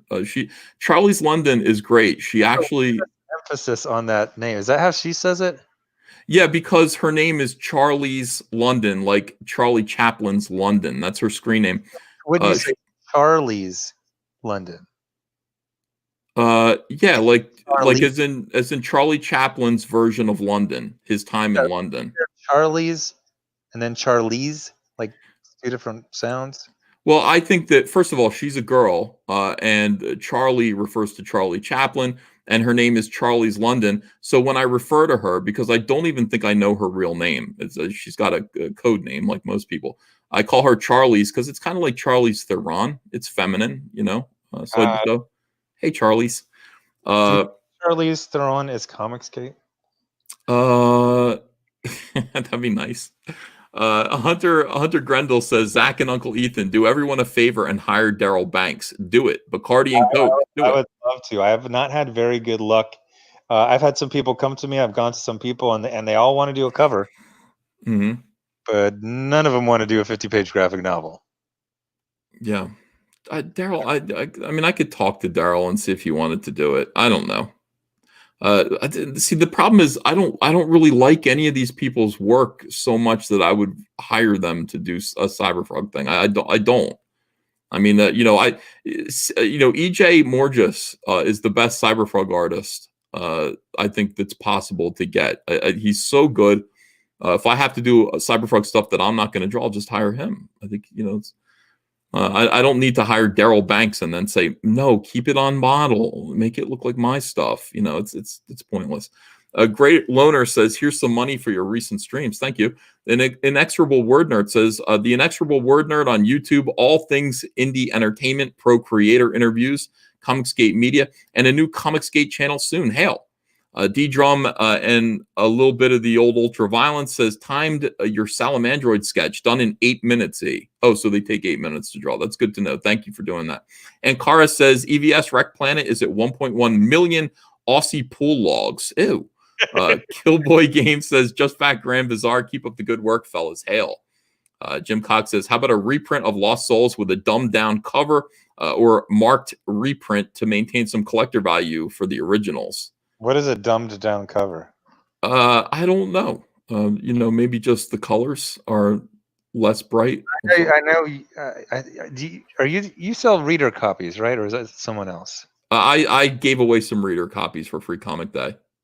But yeah, there are people who are giving away dinged copies or selling dinged copies of their books. Why do you ask? Oh, I was just wondering. I've I always like to get I know the best one was the one where I fulfilled it myself. They all arrived in perfect condition, so that was kind of standard. And then when I see anything damaged in transit, it hurts my heart. I know, it's awful.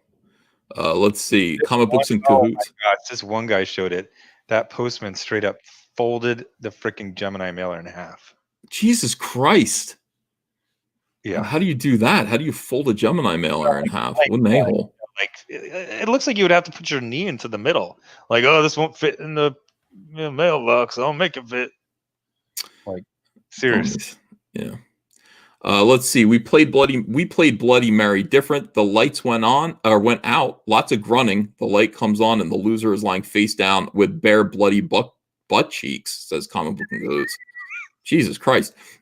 Isaac Lavinia says, Zach, for the $100 perk of Jawbreakers 3 Grand Bazaar, is it going to be the Kyle Ritter cover, or is it going to be the variant cover? I think that he's talking about one that's signed, and I guess it would make more sense for it to be me for my cover. Yeah.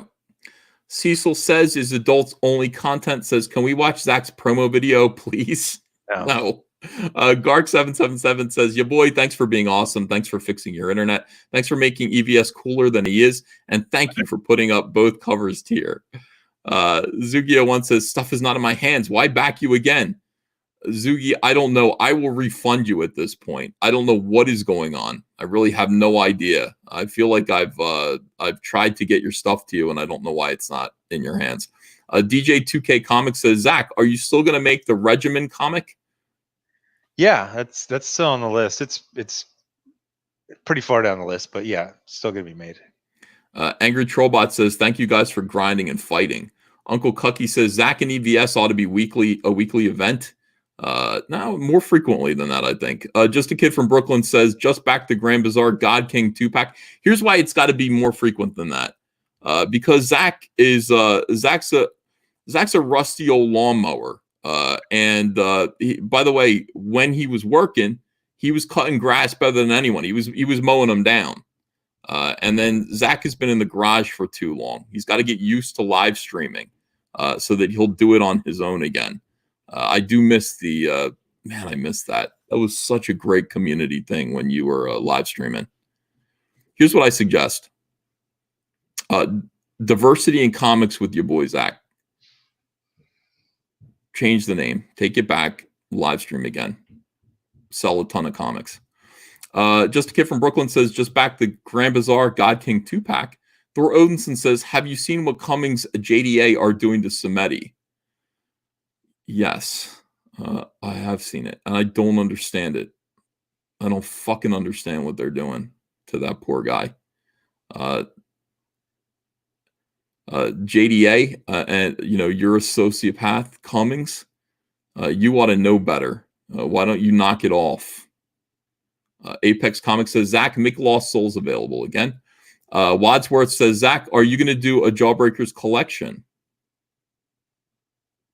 So there's so many options in the future. Probably the next thing that would be like a collection is to take all 3 of the God King stories and to do them into a compendium.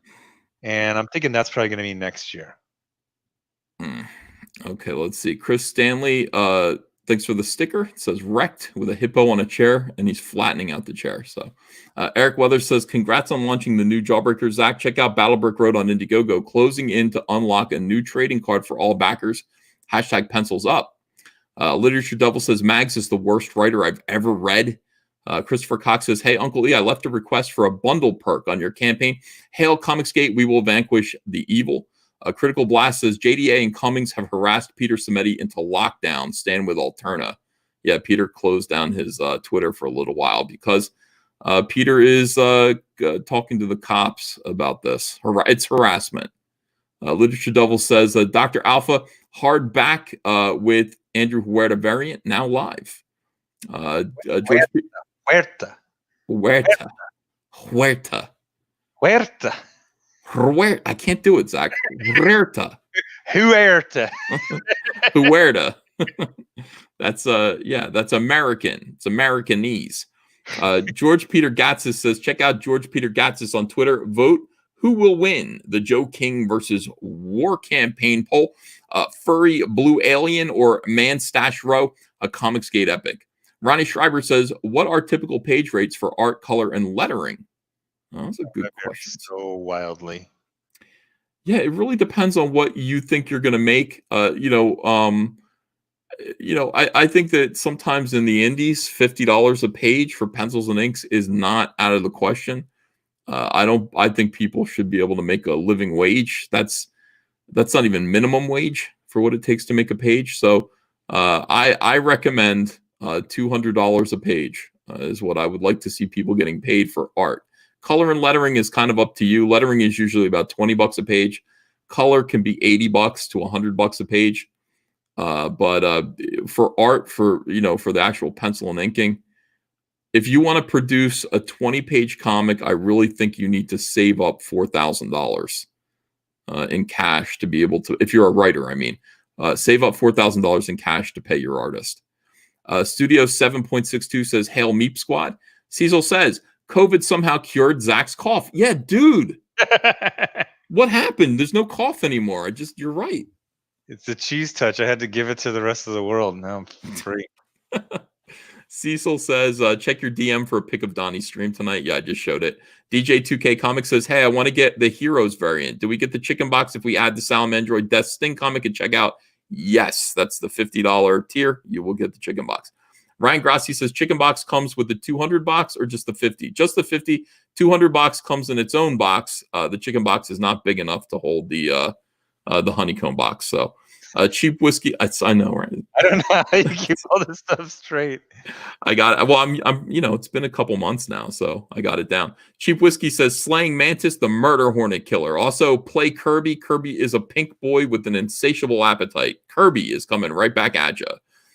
Brian Mann says, thank you, boys. I will support as much as I can. Well, thank you so much. Appreciate that. Anarchist says, SJM, Sean Gordon Murphy, I think, is just like John Wick. He is now excommunicado from the quote-unquote organization. Yeah. Comic Books in Cahoots says, hey, Zach, how about a cough for luck and a fart for Mother's Day? Share the magic with all of Comicsgate. How about a cough, at least? My lungs are very clear. That's so weird. Barb Rogers and Gun Girl says, check out SOS Onslaught graphic novel on Indiegogo. It has 12 days left to reach its goal. Let's help get it there. Cobra Strike Down says, SJWs won't improve a situation by demonizing groups while at the same time placing themselves on the moral high ground under the guise of genuine virtue. Yeah. Mark C says, I never harassed Donnie. Didn't see the reason. At the end of the day, this is our pond. That's correct. Granty's Nuts says, that Star Wars Girl Vampirella cover is ending tonight. Let's see. Wonder Girl 60 says, which perk from Grand Bazaar is signed? I got to double check. One thing I've kind of learned to do is to keep things kind of loose in the description, because if you get specific, then you're locked into that. I can't answer that off the top of my head. I think it's the $100 tier at the end. It's the last tier is the autograph one. Well, I thought they were saying which book is being signed. No, I think it's which perk from Grand Bazaar is signed. So it sounds like, well, maybe you're right. Maybe, I don't know. But in any case, it is the $100 tier at the end. It's the final tier. Zach hasn't really specified which book it is going to be. But you know what? You could kind of do that if you wanted to go back and I guess you can't. I'm trying to look it up on my phone. I don't think you can do it now that people have purchased it, but signed book plus pinup. No, it doesn't say. It just says the graphic novel. So that one it'll be the one I draw the cover. Okay. Blue Samurai Zero says, Jawbreakers Go to Hell, Expendables Rescue Mission. Death Pusher says, EVS, can you update Cyberfrog 2 Indiegogo page with new perks? Yeah, I feel like I did, but I'll go back and do it again. I'll make sure that everything's more clear. Mark C says, Zach, you can do new printings. We just want to read the stories. Make your back catalog evergreen. And that is considered that because, like, it's going to take a buy 5-6 months to draw it, and then a month for a campaign. I might just, no, go back to press. Brian sites 1 and 2. Suck it at it, because like Ethan said, getting the prints started, that's all the expense. Once it's rolling, it's very little. So I think that's where the profit is. It's all gravy. We're making so much money selling Blood Honey on eBay. I told you about that. I can print it because the third one's going to have all 3, so I could just basically print the first 2 early, extrapolate the demand from there.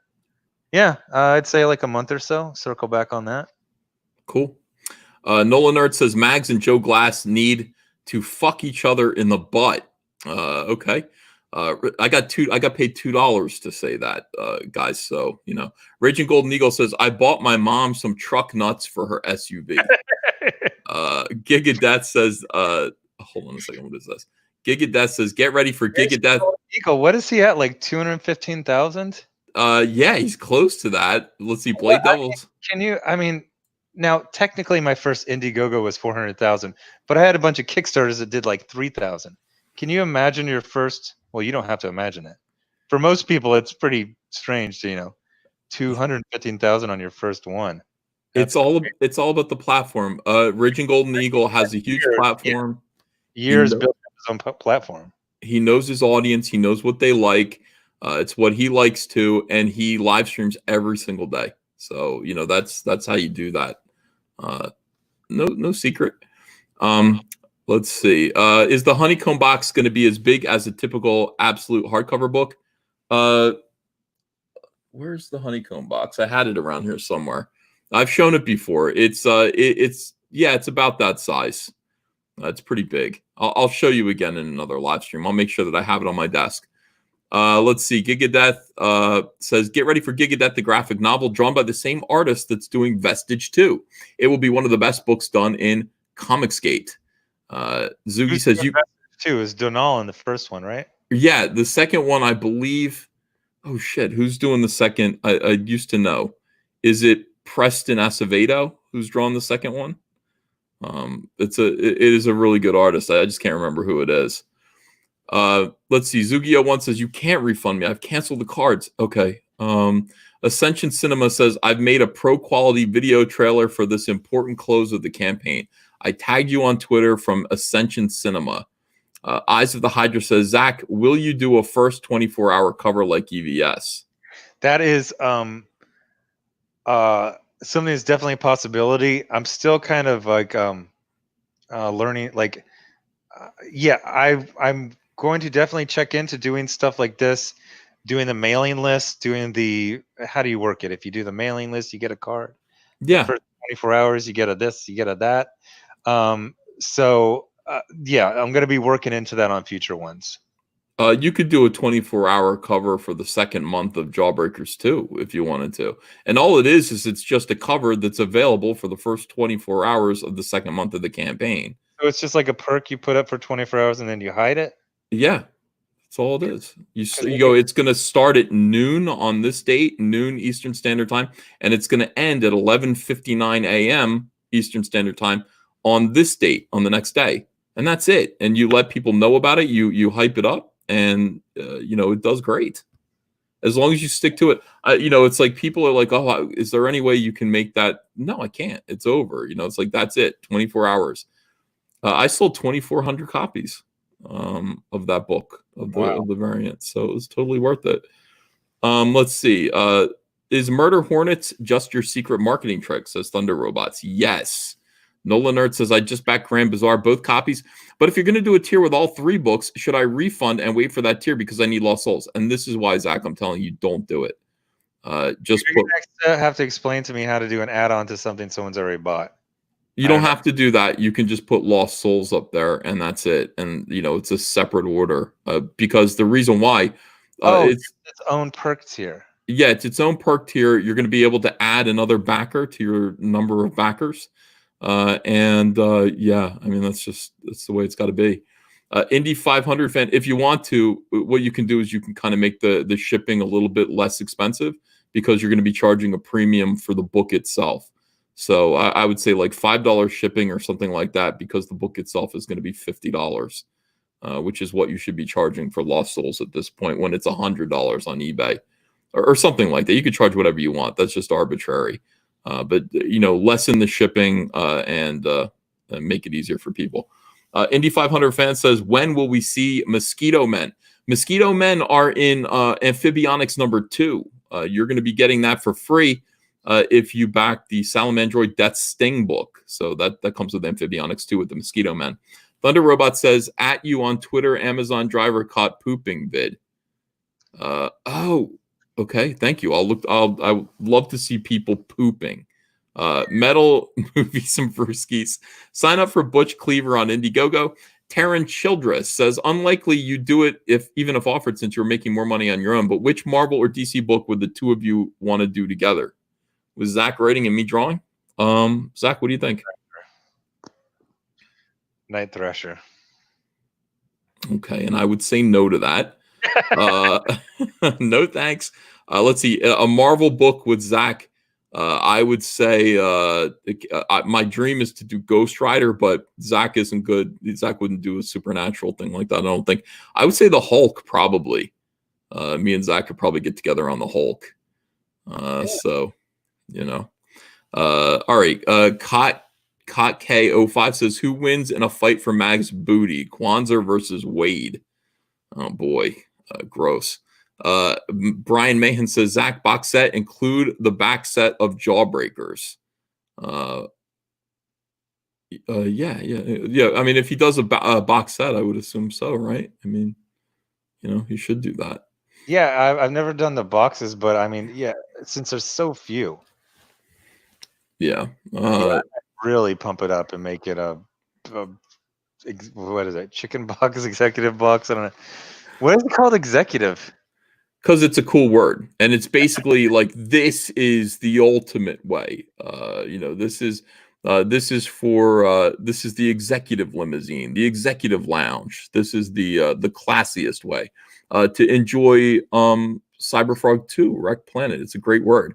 So that's why. And then there's the chicken box. People use that word. To me, it's very much like a 1980s word to sell. Like, you'd see it at JCPenney's for like the $10 more briefcase. Yeah, the executive version. Absolutely. The $10 more briefcase is exactly what we're trying to evoke here, without question. Jawbreakers, Grand Bazaar, the graphic novel. This is Zack's new book. $75,768. We're this close to 1,600 backers. Let's see if we can make that happen tonight. I gotta tell you, like, you and some other friends, you were telling me you gotta promote, and I was like, well, people know it's there. I talk about it every day, but the live stream is a whole different animal, because I'm getting more excited about this book. We should have been doing this already, Zack. This is what I do every day. And let me see here. Cyberfrog 2. We're this close to 726,000. Thank you so much. Michael Bancroft says, gonna have to animate something from this discussion for sure. So great to see you two back together live. Also, the Lucent just passed $7,000 and 150 backers. Hail COMICSGATE. Congratulations, Michael, and feel free to animate any of this. All right. Is that the guy who does the animations of you at the table? Yeah. One other one I pointed out is, you said you have the blacks and the whites in your basement. So that's a moment right there. It should be good. I mean, whatever. He does great stuff, and people really like his Ricky Gervais style of animation. All right. Frago used to work on that? Yeah, that's why it's kind of interesting. Frege is actually the director of the Ricky Gervais show on HBO. So it's pretty cool that, he's looking at that animation, and it's just like, this is your old stomping grounds, isn't it? So we've got Michael Bancroft from the Lucent doing some animation. And then obviously we've also got Camel Moon. Did you see your appearance on the Camel Moon show? No. You didn't see it, Zack? Is this on Twitter or something? Oh my God, Zack, we're going to watch it right now because you haven't seen this. You are a cartoon character. And I'm I saw it. I remember. It's like a cyborg guy. Not a cyborg guy, a big military dude with Yeah, a tattoo that says anti-Twitter. yeah, I saw it. Okay. Damn it. I wanted to be the one to show that to you. That's funny. Okay, everyone. Thank you so much for coming here. We're going to sign out now. Support COMICSGATE books, whether it's Zack's or mine or anyone's. Promote these books yourselves. Please, retweet them on Twitter. Tell your friends about them. And thank you guys so much for the great turnout tonight and the great show of support. Really appreciate you. Zack, anything you want to say? Thanks for everyone who is insisting for me to do live streams again. This is really great. Like I said, it's I'm actually more excited about the project now. Sometimes you're just kind of sitting and waiting. You're like, page comes in every few days. It's just like you're like the Sergio Leone movies where there'd be the old guy who works at the train station. When's the train come through? Tomorrow at 2. What are you? Why are you there today? What are you doing today? Nothing. This is it. Train for tomorrow. This is the nuts and bolts of fucking crowdfunding. This is COMICSGATE, man. So yeah, crucial. They're all mixed together. I always thought it was weird when people would say, "Why are you on YouTube, Ethan?" It's like, what? This is all mixed up together. This is how you do it. This is the marketing arm. Comics, Ethan. Why? Yes. All right. Well, I appreciate your being here. Let's plan on doing another show on Monday, where we'll go over the PR disaster column, and that should take a lot of energy. So I'll make sure to drink a few Red Bulls for that one. Into that one, no minimize diversions because that's a good couple hours just covering that. Yeah, 100%. All right, my friend, and everyone in the chat. We'll see you again Monday for another video. You guys have a great night. Adios.